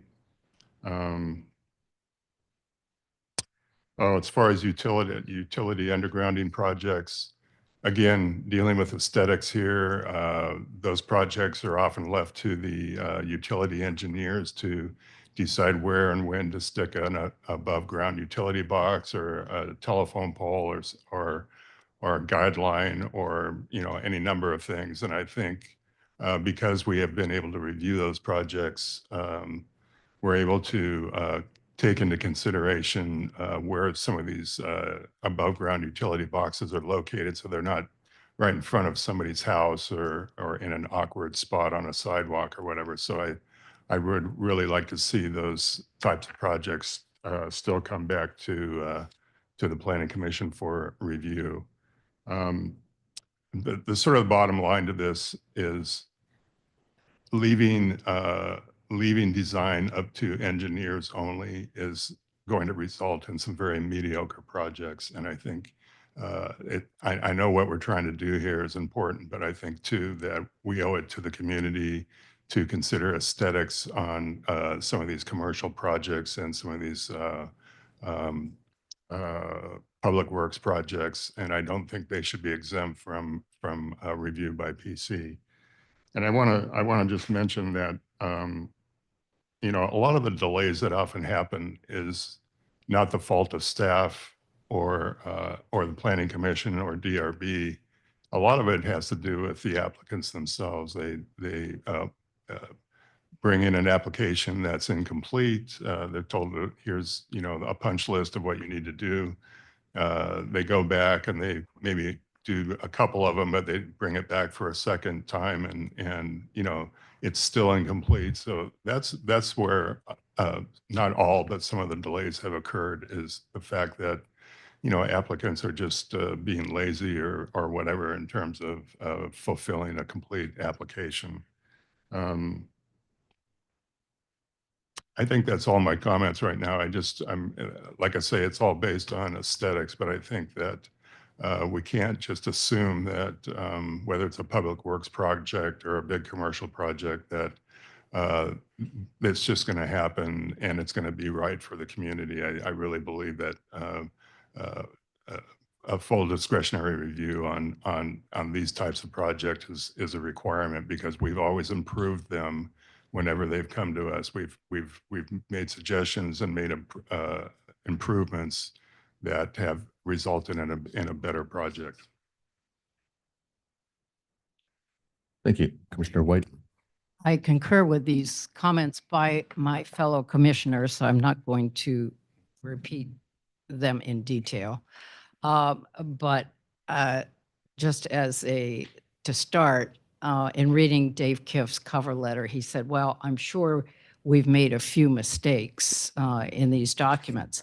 So is one of the mistakes the issue of removing the review of public works projects from the Planning Commission? Because I believe I heard you say in your presentation tonight that the Planning Commission would be reviewing these public work projects. Okay. There's two levels. Public projects. The major. There's public a works. concept of a major capital project that Yes. you would have full design review for, Yes. and then there's a de minimis, which is none. Yes. And then there is a minor, which is admin DR, which could be referred up to you. But Yes. And George's point is right about utility undergrounding. We were proposing not bringing that for design review at all. Okay, yeah, because I think that's one of the most important contributions the Planning Commission can make to the city is the public realm. In the public realm is a lot of the character of the city. It's not just the residential component, but it's the public realm. And for example, it's really not advisable not to have the Planning Commission involved, for example, in the review of the design of Main Beach Park or Heisler Park or any highly visible park or location that is utilizing public funds. The public expects that to have a good, robust public review and for it to be transparent and out in the open. Could I just jump in? Because I want to make sure everybody's on the same page. I mean, there is the major capital improvement projects that's PC reviewed, but Dave, there's also the design programs for citywide features that's proposed as city council only. Are you now recommending that would be PC? No, sorry, that's the category I didn't mention. That concept of that design program, such as a bus bench program, trash receptacle program, those would come right to the council. Fire stations, beach access, wastewater pump stations. So, I mean, so it's those would You come. guys are a little bit Oh, on. no. Okay, so those would Maybe in not the come to. details. No, I think a fire station should come to the planning commission. Okay, so we may But- need to do a little Yeah, refinement on that point. to Susan's point, maybe we weren't precise, I wasn't precise in my text there. Okay, so But in addition to that, Dave, I just want to make sure that we don't forget that and pay attention to reforming the process that That's you. right. We talked, sorry, I didn't mean to cut you off, Mayor Pro Tem. Yeah, we talked about, I think these are some of the things that Susan and others mentioned to me quietly or privately when we met with them. The concept of an early concept review with the planning commission so that we come to them with something that they expect to see. And then Mayor Pro Tem mentioned in our request for proposals or for a design project, we include iconic and appropriate aesthetic images that are consistent with what we want to see in Laguna Beach. So again, our iconic buildings, for instance. So don't make something that doesn't look like this. So that's another concept. And then the concept of having more of an artist role, a higher level for an artist role in a respondent's team. So which are the minor projects that would not come to planning commission? The ones I've listed were alterations to existing facilities, roadway, sidewalk, and trail improvements, replacement of damaged facilities, individual signs, or small structure construction or demolition. Those would be admin DR. Sorry, de minimis not coming at all would be feasibility and planning studies, street, sidewalk, and trail improvements within existing rights of way with no aesthetic design impacts, pipelines, alterations or repairs to parking lots, small habitat restoration.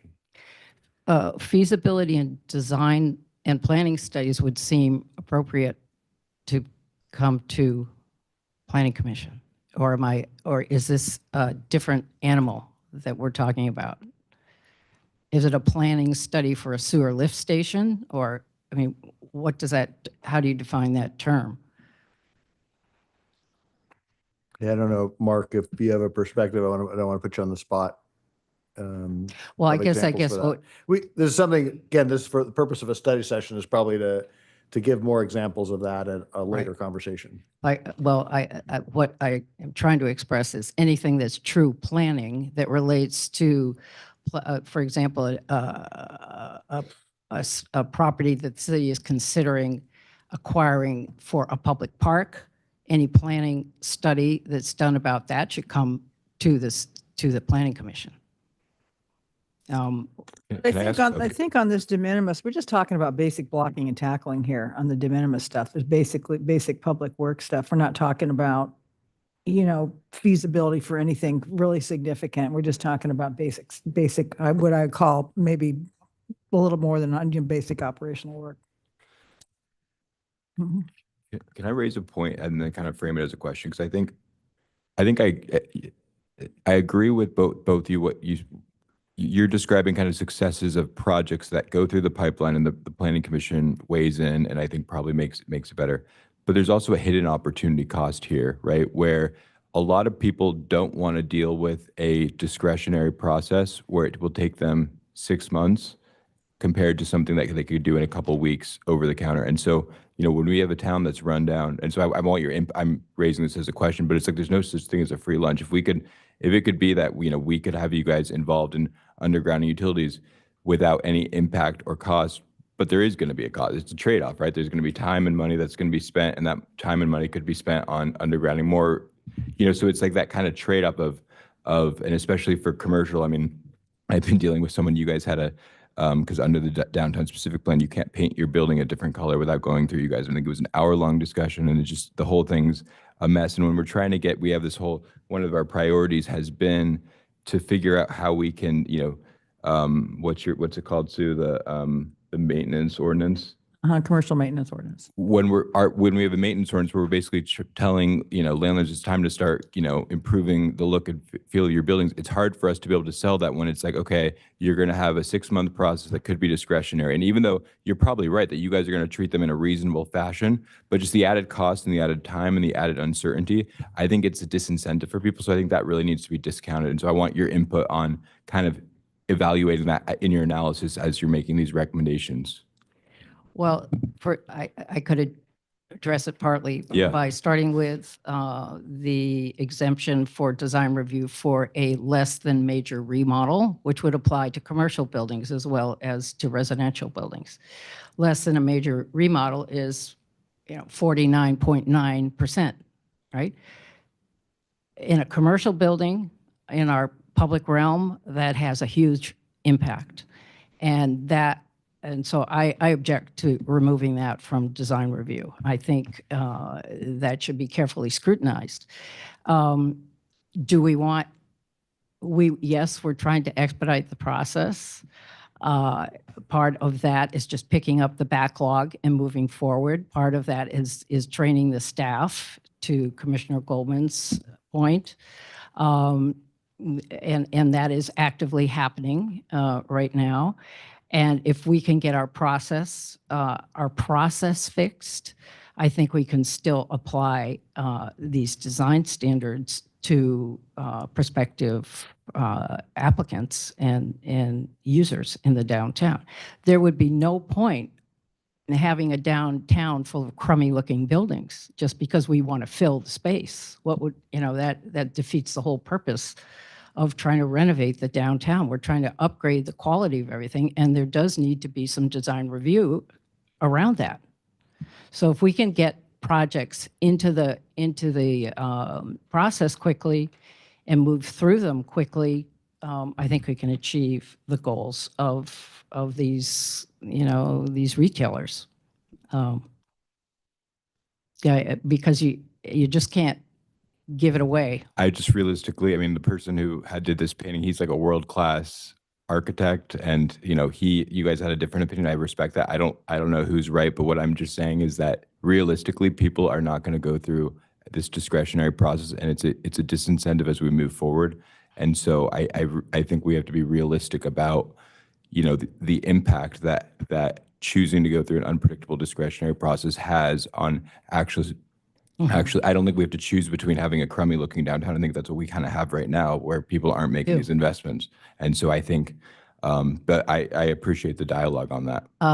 Let me give him an example of a big time user, Subway, who wanted into the downtown.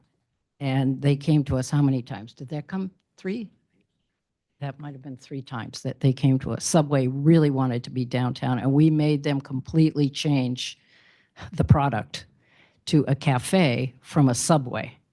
That's how badly they wanted to come in. They couldn't even have the signage that they wanted outside. The only thing they could have is a blade sign, essentially, on the street. People want to be here, no question the people want to be here. So what is your input on the proposal, which is in the staff report about exempting formula-based businesses under a certain square footage? I think that makes sense. And we did that with Better Buzz Coffee came in. They had a proposal. We worked it out with them, and we all got something that we could live with. But they wouldn't come to us. No. I think yeah. Well, we already have formula businesses downtown. Stitch and Feather, that's a formula business.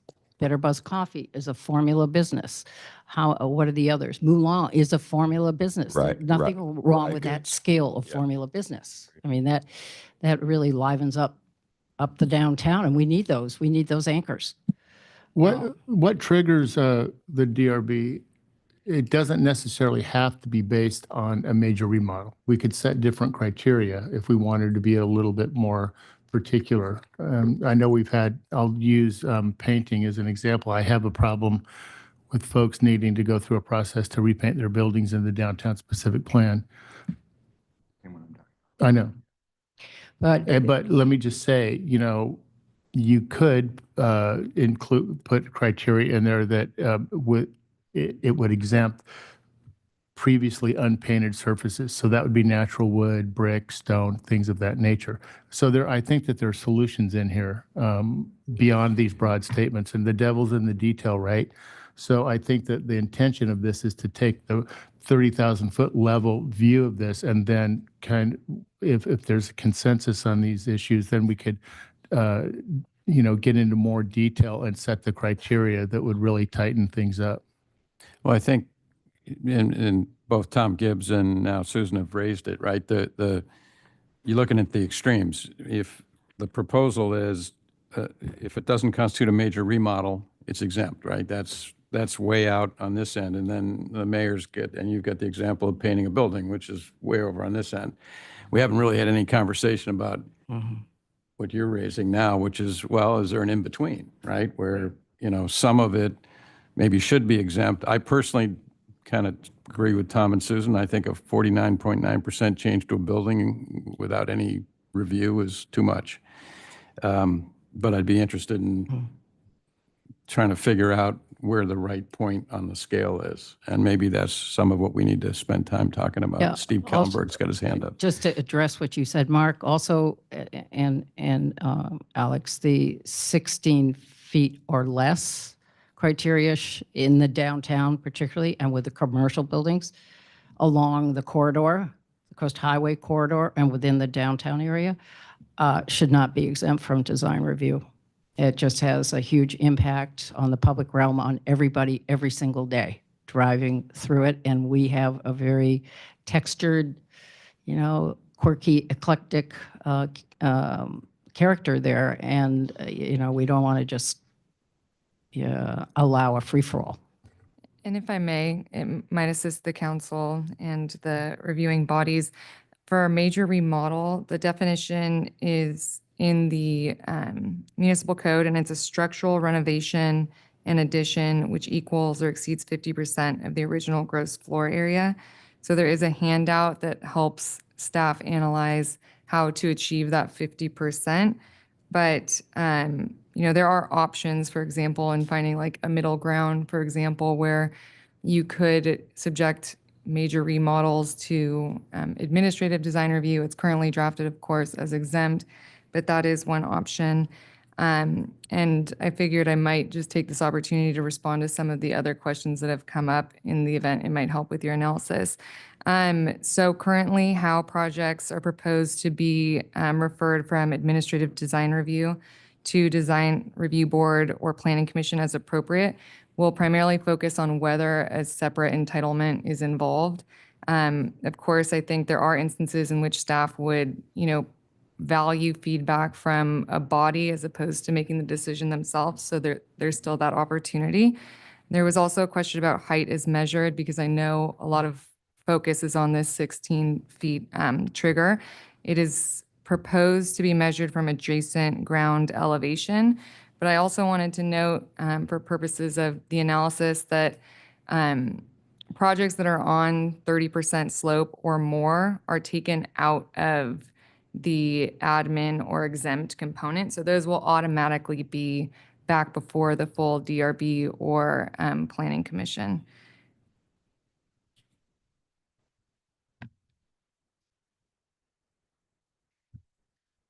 Then there's, of course, other recommendations that I can make at the end of the meeting. Steve, do you want to go ahead? No, let's go ahead and finish, and so we can all have an opportunity. Yeah. Susan has one more. I think. Oh, okay. Yeah.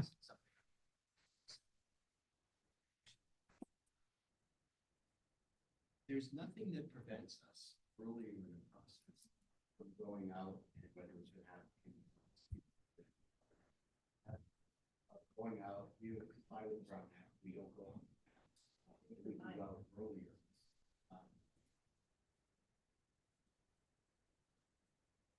We can go out earlier and provide some input so we don't have that time delay. And so Susan had mentioned sometimes a problem is we get incomplete applications.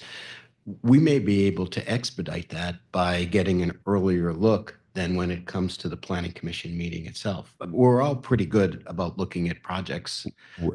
What does that mean? So it means How would that work? The city staff, and again, it comes down to city staff and how they're viewing these things. City staff will see that something is going to come to the planning commission. They're going to see that there are elements of it, aesthetic elements let's say that they know that we will comment on, they could send a note around, this project is, and this note comes out in March, this project is coming up in May. Would anybody be interested to take a look at the plans today, potentially meet with the applicant in the case of the city, and walk through the project? And I would suspect that it would be, either 80% or 100% acceptance of that. And that goes to your problem of eliminating the delays. It addresses Susan and George's comment of things coming to us that we look at and say, why don't you think of this or that? So they meet with each of you individually, like how would, Or two. I mean, the way it generally works is, that sounds like a worse process where you're gonna have three different but meetings. it's not a process. Okay. What I'm saying is it's not, it's a way to assist. For example, I got an email this morning from Anthony about a resident that is going to come and make a comment about the fire station. I texted her because I'm in South Laguna. I texted her, I walked over, I looked at it, and I understand and made some comments. I mean, that's a more simplistic one, but if Anthony knows the fire station is coming up in 3 months and sends a note out, there's some things we're considering that, we think that you guys will want to put anybody interested in coming out and taking a look.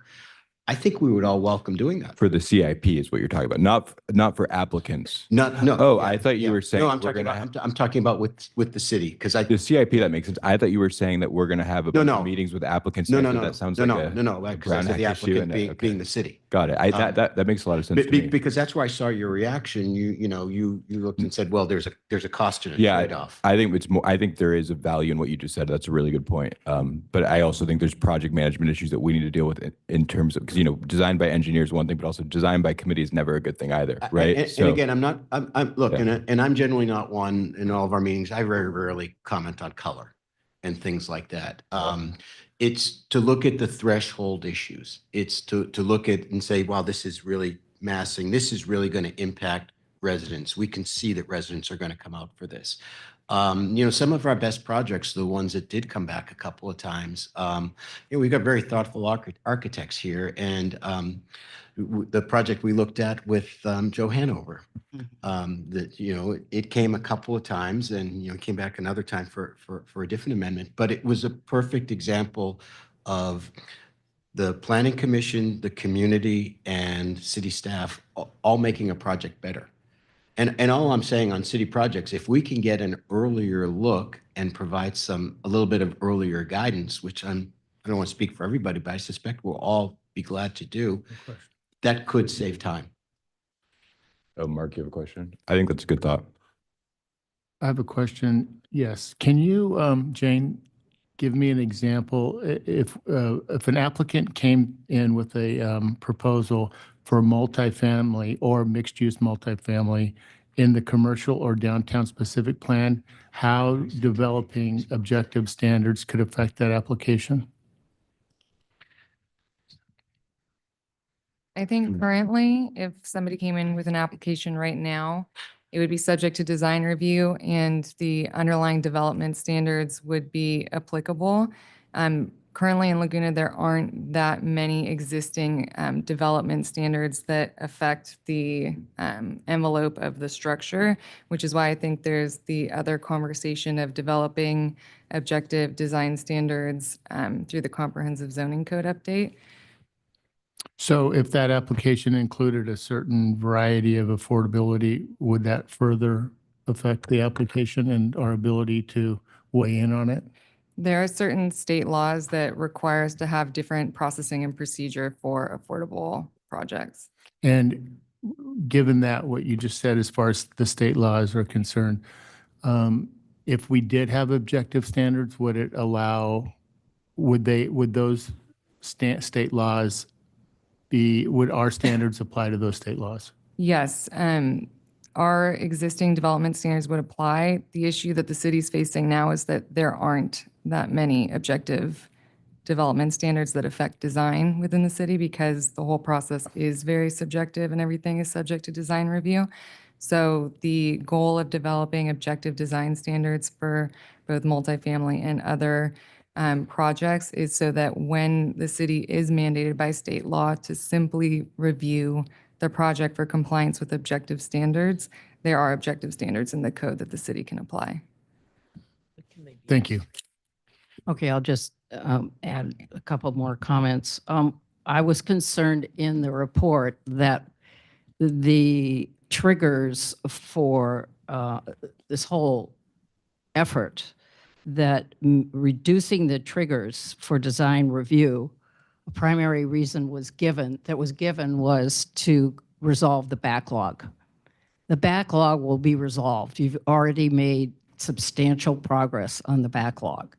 And I don't think resolving the backlog is an acceptable reason to remove some of the, to create, to change the process. Not in all cases. And I'm all in favor of streamlining where we can do it. But I don't consider the backlog to be a good enough reason to change a policy. Yeah, I think, my perspective on that, Susan, is it's not, well, the backlog's one thing. So we're council members, so we get complaints constantly about our process. Backlog aside, it's all this small stuff that they have to go through, these A through M list of things. Most of those things are what people complain about. That's what, so it's not just the backlog.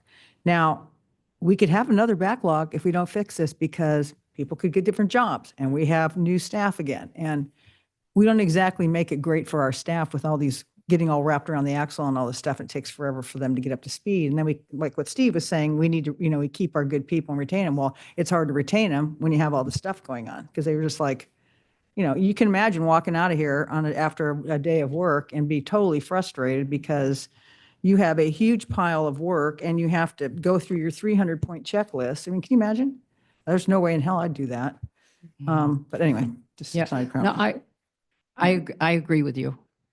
And my purpose here is just, I don't think that in and of itself is a good enough reason. I think we absolutely need to streamline. We absolutely need to train. We absolutely need to have top-notch staff people. We need to reduce the 300-point checklist to, half of that or whatever you think is best.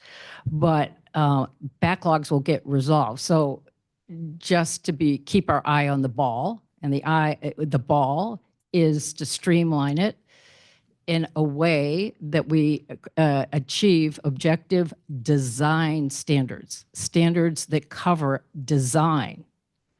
Because at the end of the day, we're trying to design a place that is appropriate. We're trying to design buildings that are appropriate to our city. So is part of the frustration that you just expressed on behalf of applicants, how much of it is geared at the Planning Commission for being too much in minutia? I don't think that's the issue. I think it's the process. And so let me just ask a question. Sorry, can I? So it's not that, it's getting to there. It's the structure of everything, that how this whole process works. It's the fact that you have to get there, right? And so, Dave, I have a question for you. So you're city manager in 10 months. No, I know that. I know that. City manager in Newport Beach, but also you're not you lived in Laguna Beach for a reason, right? So you're not some out of town Newport Beach person who's going to try to turn this into CDM, right? That's Is right. that I a lived fair here 22 characterization? years and live here again. So we're hearing from the Planning Commission, they're suggesting that the issue is that, the backlog would go away and ultimately it's not us who manage the staff, it's not them, it's you who manage the staff. Do you feel confident that if we don't make these significant changes to our code, do you feel confident that we're going to be able to not be in a, to Sue's point, because I think she stated it perfectly, to not be in a state of perpetual backlog? And do you think that some of our staff who are going to leave, how do you look at that? Because, I look at it, I have 6 different projects throughout Southern California. Every planning department I deal with, they are understaffed. It is hard to be a planner today. All these state laws coming down, they change every year. So we are lucky to have the staff that we have, and we cannot take them for granted. And let me tell you, if we don't make these changes, we kind of play the same game that we've been playing. It is unsustainable. That is my perspective. So I want your perspective, Dave, because you're the one who manages the staff and you're responsible for implementing the council action. So that's my question. I appreciate the question. I was going to say a lot of what Sue just said too, that I came here thinking this is a solvable problem because that's just my attitude. Problems are solvable, especially in Laguna Beach. Great town, great people, great staff. I have not been able to conclude that this is resolvable without the kinds of changes that we're proposing. And that's because of the things that Alex just mentioned. It is so hard to be a planner here and so easy to find a job somewhere else, where not only can you work on, remember, our resolution of the backlog takes just about everybody who may dream of not doing residential plan check. They may want to do a cool advanced planning that you can do in other places, but you can't do here because we pull you all over and stick you in residential projects. So it's another reason for people to leave. Then I look at, Susan, you had nice comments about the downtown and subway. I don't see that same thing that you see. I don't see people wanting to come here anymore. And it breaks my heart. And I think one of the reasons people don't want to come here is because it's hard to set something up. And I look around downtown, I'm going to get choked up because I look at Ocean and I think Ocean shouldn't look the way it does. It shouldn't have that many vacancies, but it does because, in part because of our process. I talk to people, and I've been on the phone a lot, talking to people who are either thinking about a lease or maybe just entered in a lease and say, now I've got to get my plans approved. And we go through the formula-based business test, and I pressure poor Anthony to say, could this not be a formula-based business? And I feel like, why do we have a system that does that? I know we're trying to preserve something, but what if we're trying to preserve something that is gone and we can't get it back? And that's what we're all struggling with. Well, you know what, I want to answer Steve's question because he was asking like, is a lot of the complaints directed at planning? No, because most of the complaints we get are people who are trying to do something with their house, at least from my point of view, because I served on the planning commission, so I'm very familiar with what you guys do. But it's just like what Dave said. So you have Board and Brew, for example. They want to go in where Wild Taco is. It's a chain. We have other chains, and I don't know if it's a regional chain. Most of our chains are regional here. They're mostly Southern California. They want to go in there.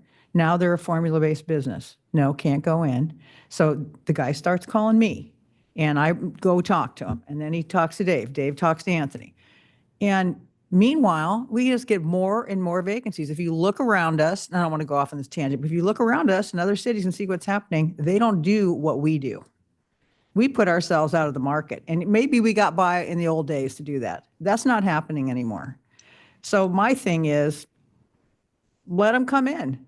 If they have to go to the planning commission, do one hearing. They're going to go in there. They're restaurant for restaurant. They're going to go in there. They might need a sign or something and may want to make a few changes.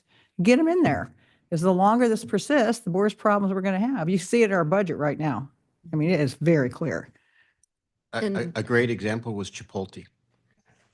They wanted to go when Tommy Bahama went out. Yeah. And Marshall was here. I think Marshall was involved in that. And it just never went anywhere. And it's a shame. It's a shame. They're formula-based business, but you look at them, Corona Del Mar, it's a really nice facility. I mean, I don't know if anybody's gone to Chipotle lately. It's hugely expensive, how popular it is. And I think it would have been a nice addition, certainly nicer than a vacant building. Yeah. We're kind of running out of time. It'd be great if the other commissioners could have an opportunity.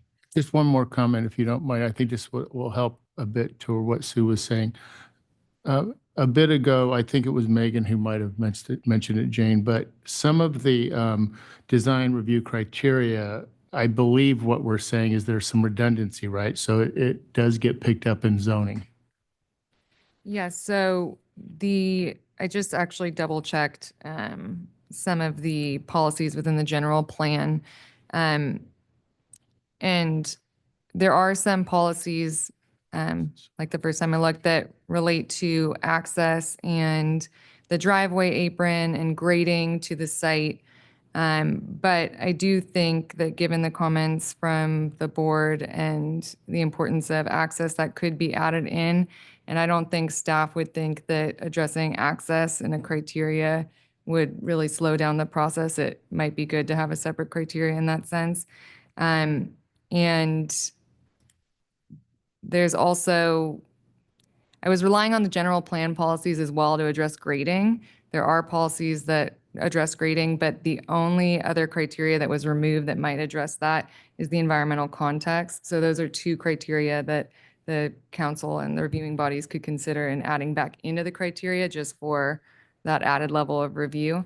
But the other criteria that have been removed are just redundancies with the municipal code, like the sign, for example. Swimming pool as a criteria, I think that it falls within neighborhood compatibility. I don't think you necessarily need a separate criteria for swimming pools. The question, I think, will then become, how does the council want to treat swimming pools?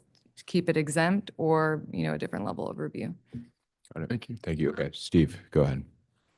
I just want to, I've got 4 or 5 things, but I just want to make a general observation listening to the conversation. And I think you were starting to polarize a little bit in your discussion. And I think there isn't as much difference in opinion as you might think. I think there's like 80% agreement on what you're doing. I think most of the structural things you're suggesting, I don't know that there's a lot of disagreement on. I think there's like 20% that are kind of floating to the top. And I think if we can address those, it would be pretty close. I want to just reinforce the notion that I think the process, I agree the process is the bigger problem. I don't think we're actually, I think, pretty good. I'm the shortest member. I've only been on for 3 years. I don't remember anything coming 3 times. Maybe there was one, maybe it was, a formula, but I think we're pretty, once it gets to us, I think we're pretty fast. And I think we avoid a second meeting. We assign as much to staff if things need to come back as possible. If it does require a second meeting, it's got to be a pretty big deal. So our perception is that it's getting to our meeting is really the problem, the issue. And I don't want to, and there's an observation I would make is that I think part of the reason is because the staff does such a good job. I mean, by the time it gets to us, these are fairly complex projects. And I can tell that it has gone through a lot of work with the staff and the applicant to resolve 90% of the issues before it gets to us so that they can make a recommendation. Nothing comes to us with a staff recommendation of don't approve. They're always approved and to get there. So the focus is, how do you, like my wife wanted to change the awning on her business. Took 3.5 months to just change the lettering on an awning. Something like that, I think everybody agrees shouldn't have to, take that long. Let me give you because I've written design guidelines. I've been on design committees, not so much for existing towns, but for, large projects. And there's a principle, and the principle is the amount of subjectivity is inversely proportional to the amount of detail in the guidelines. And I took land use law from one of the best, land use law professors, in the country. And there was one thing that really stuck with me, and that is the best process has no subjectivity. I mean, it's completely as of right, 100% as of right. Now, and I think there's places where that works. I don't think Laguna is one of them, right? Because the whole character and nature and value of our proposition here is so nuanced and so rich in character. But I think in answer to the question that was asked earlier, I think there is a middle ground. And other towns have solved this by doing 2 things to their zoning code. They create a thing called form-based zoning. And form-based zoning is a type of zoning that is much more detailed than what we have and most cities have. And they really address in great detail. They take a type of street, and every type of street, there's a certain kind of massing and a certain kind of roof line sort of envelope that's very detailed. And what happens on the ground plane is very detailed. And so it gets very detailed. And so if you're consistent with that, then you're done. You don't need to have, and the other thing that they have is it's called a pattern book. And one of the biggest problems we have here is I think massing and height and setbacks, all of those should be able to allow us to get to the Holy Grail. The Holy Grail is an as-of-right building, right? It's a building, and your objective zoning criteria is what you're trying, that's your term for an as-of-right building. That there's no discretionary approvals. I think that should be our goal, is that there's a way of getting as-of-right buildings. But where we run into the problem is on aesthetic character, not on massing, not on setbacks, not on square footage, not on parking, but on the aesthetic character. And what the pattern book does approach is it says, look, here are 6 or 8 styles. Now, I'm not saying we do this. I'm just giving you an example of how other cities have addressed this. Here's 6 or 8 styles. Here are the components of those styles.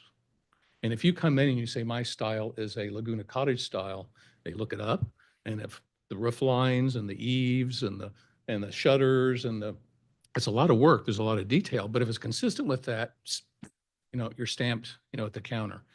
Now, that's the technique that others have done. It's a lot of brain damage. It's expensive. It tends to be a little more formulaic in a way than what I think people in town kind of, would support potentially. But there is a way of doing it. There could be a middle ground where, for instance, I agree that this under 16 feet or a major remodel, I think I agree that that's problematic. I mean, the project on Glen Eyrie that George mentioned was a small building. It was horrible what they were going to do. It would have slid right through. And in fact, we denied it. They appealed it. You approved it with conditions. But under this new idea, that never would have even seen the light of day. But for instance, if it's a remodel, and let's say that in the as of right approval, it said if it meets all the setbacks, it meets all the criteria, and there's no change of style, then maybe that would be okay. What they did was they had a significant change of style.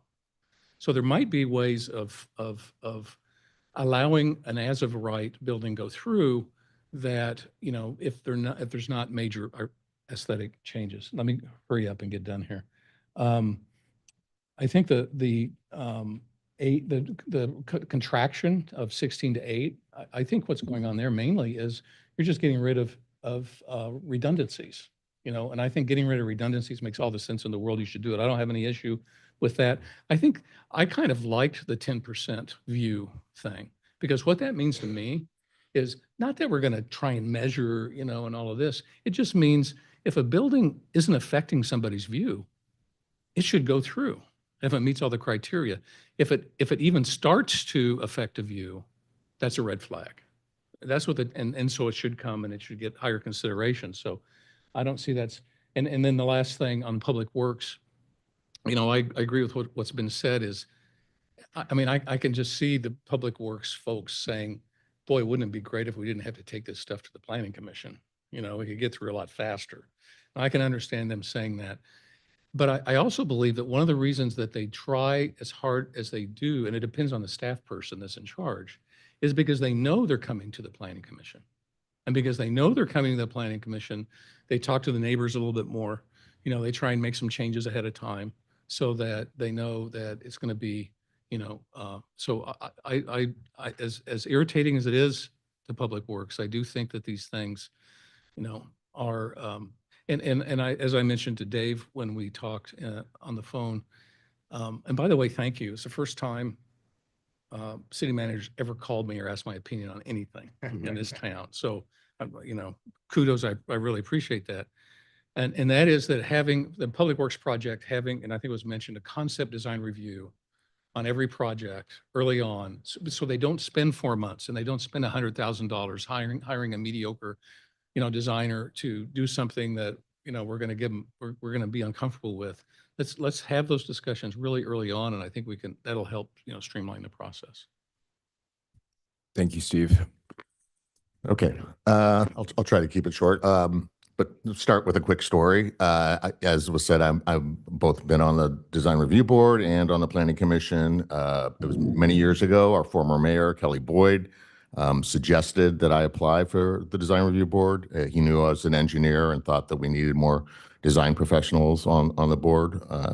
Pretty much twisted my arm to get me to do it. But I was considering doing it also because my wife and I were thinking about remodeling our home up in the top of the world neighborhood. So I wanted to learn more about the whole design review process. Got on the board, and what I learned was I don't want to go through the design review process. So we did our remodel in such a way that we didn't have to. So there should be a way that you're allowed to do that. And I'm, like some of what I'm hearing, I'm like, well, we kind of changed the front facade of our house. We did not physically the structure, but went from what was wood siding over stucco, then went to fiber cement board and changed some sliding glass doors to windows. Should that have triggered design review? No. But the main thing was, if we had added a second story, I knew for sure we were going to trigger design review and probably have some, contentiousness with some of our neighbors and stuff. So, and then after getting on the board, I came to, and I always have and really appreciate, and Laguna Beach is very unique, and the design review process is very unique, and it's important, and I fully support it to this day. Is there room for improvements and streamlining? Yeah, and I agree with a lot of what's being suggested here. One of the major things is these triggers for design review, and should there be more exemptions? I don't know. There's this idea of what's not considered a major remodel. That's got to be thought about carefully.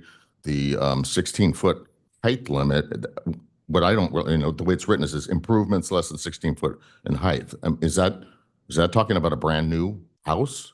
So you have, and we had on design review on occasion, and I always called it the vacant lot syndrome, where somebody's up in one of these hillside neighborhoods, has been living across the street from a vacant lot for many years. They knew that it's a buildable lot. Now, so you're telling me that you could put a one-story home there on that vacant lot as long as it's under 16 feet and it meets the other, zoning standards with no design review?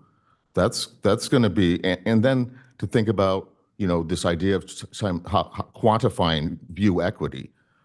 What's, there's a vacant lot, they've got 100% view, you're going to put a house there, what's the view impact going to be? More than 10%? Yeah, it's going to be more than 10%. But should that person be forced to bury their home underground because of that? There's got to be some reasonableness to the whole process as well. So I some of those triggers I think have to be thought about, and when, the idea of switching from everything that's in the gray area of not being required to have design review or exempt from having design review. The process up to this point it's been put to design review, either through planning commission or the design review board. Completely flipping that, I'm a little concerned that some stuff might slip through the cracks there, and whether or not it's better for the council to focus on, adding to the exemption list and creating a more broad list of exemptions and dealing with it in that way. Some of the other comments about, whether or not the telecommunications should continue to come through us, whether or not the above ground, the utilities and these undergrounding districts. We had some that have came before us where we had some input and asked some things to be done. We had one come through recently where it just got approved without a lot of discussion or comment. So don't feel that strongly about it, but the public work projects that you're listing as being citywide features that are including, fire stations and beach access ways and wastewater pump stations. I don't know. I think we've had some pretty valuable input on specifically on all those types of projects. We had, a pretty large wastewater project that was there in Aliso Creek that had, a lot of implications with being next to the creek and the access in and out of the ranch property there. And, we had a lot of input on that one. I would, hate to kind of see that go through administratively. The findings and the DRB criteria changes, reducing the findings from 4 to 2, I don't have any issue with.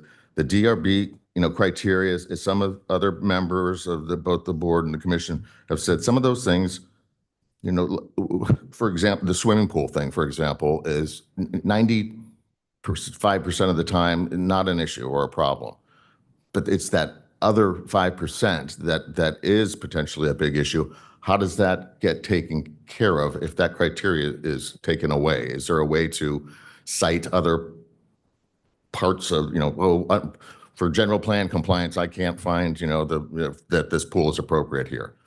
So I would have a question about that. We had a pool application that was up in the Diamond Crestview area where it was basically being proposed on a cliff over that had houses below it, where it's it's one thing for a pool to fail if you're on a flat lot and it's leaking water, and another thing to have it come 40,000 gallons of water come crashing down a hillside. So things like that. And access also was something I was thinking about, that we've had a number of projects where access is important, but again, maybe that could just be folded into, considered under general plan compliance. I know on commercial properties, for example, that we've reviewed along Coast Highway, it specifically says in the code that, the preferable access should not be taken directly from Coast Highway if possible, and on side streets and stuff. So I guess even if that criteria was taken away, we could still somehow evaluate it. So in general, what's being proposed there and changing the design review criteria, I'm supportive of that. The comprehensive zoning code update, I support, I guess, if there's a way to get to some sort of objective design standards for a single family home, it's going to be difficult to do properly, but I guess I'd be supportive of that. The parking requirements that were talked about and expanding that out of the downtown specific area to other commercial zones, I believe would be a good idea. This whole idea of major remodels and crossing over the 50% threshold, and as it's written in the current code, is that if you are over that 50% threshold, that all existing nonconformities shall be brought into conformance. I brought that up when I first got on the design review board on a project that was being proposed in Lagunitas, that that it was just being ignored by the city staff at that point. When I brought it up, I got kind of a stink eye about even bringing it up, because there was something that they just typically let go. And what they were doing on that property was a house that had been almost 100% gutted, but they were out of conformance on their building height. So they basically were trying to prop up the roof and build a brand new house underneath the roof that they had propped up. So, whether that's a bigger picture discussion for the council to think about. Supporting more businesses being allowed by right. I'm supportive of that. Re-looking at the commercial zones that we have and whether or not there's better opportunities for artist live work projects, that would be great.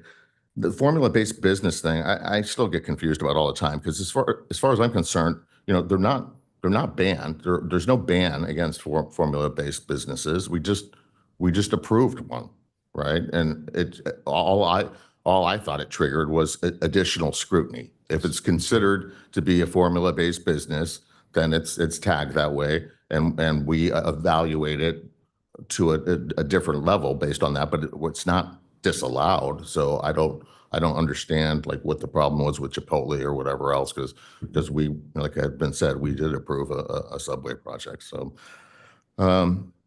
again, just supportive of whatever we can do to make the process better for everyone. Yeah.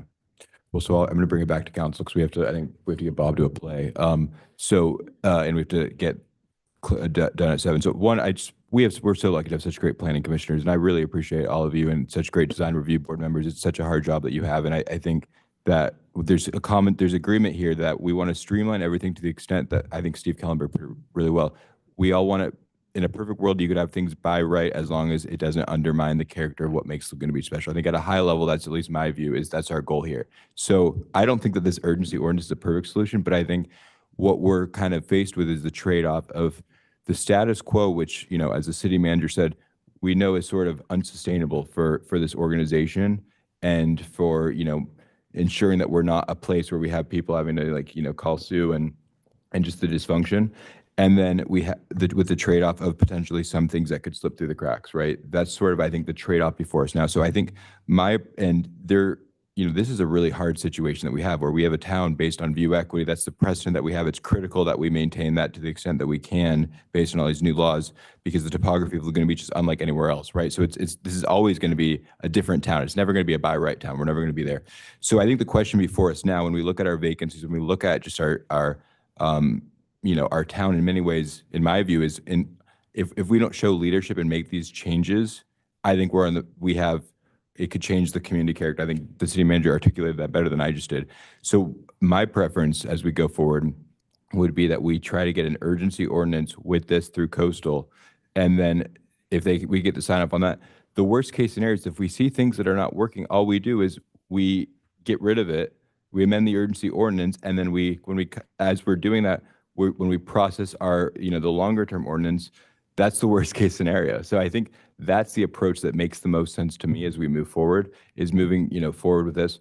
So I don't know, and Dave, maybe there's a way, 'cause, right, we only have 6 minutes, and I don't know how we get the right input. So in terms of what are you looking for from us right now? I'm How do we curious make, if you'd like to have a council session, a council public session to talk about what we heard today. I think that's a good and idea. Into an updated draft document. I like Then that. you could kick that off from there. Yeah, I I think think that's a we good we idea. just, we're up against it now. We have very little time. We have other commitments tonight, and I think that'd be a good thing to do so we could be more thoughtful and not rushed. Yeah, We got a lot of good information. I have a lot of good notes. I think so. It was a really good meeting. Yeah. And I think we covered a lot of substantive things. And does anyone have anything else to add before we recess? Bob, you want to add anything? No, I think the input was great. I like Dave's idea of bringing it back. We had good input, and the urgency ordinance as well would go to planning commission. Yes. Okay, so I think we got a road ahead of us then. We can chart. Just a brief comment to Steve Kellenberg, and I talked to Dave about this. Back in the days of redevelopment, your idea with I refer to it as a style guide. You had a different terminology for it. And the cities that were trying to, get some development going back then, they did do these style guides, and just to start to try to influence the developers as they came on into the town and for various districts, right? To start to just plant the seed early to help them start, the process. Well, back when we were debating ADUs, like a couple of years ago, there was one idea that I thought was good. I don't think it got traction, but the idea would be you might have 3 or 4 styles, 5 or 6, whatever, defined by local architects. And if you fit into that, you were good to go. Now, if you didn't want to do that, that was fine. Then you went through a discretionary process. Yeah. In these cases, the one I'm referring to, a friend of mine worked on one in Santa Ana, and it really was meant to influence, and I think it did a good job. It wasn't, required, but it was just meant to influence. So anyway, more on that. I have a question for Mr. Kiff. So how will streamlining the design review process help the planners with their plan check and plan review? Because that's where it's being held up. It's my understanding that if we're able to take some of the smaller projects off of the list that they have to study and review, they can spend the lion's share of their time on the big homes that come through.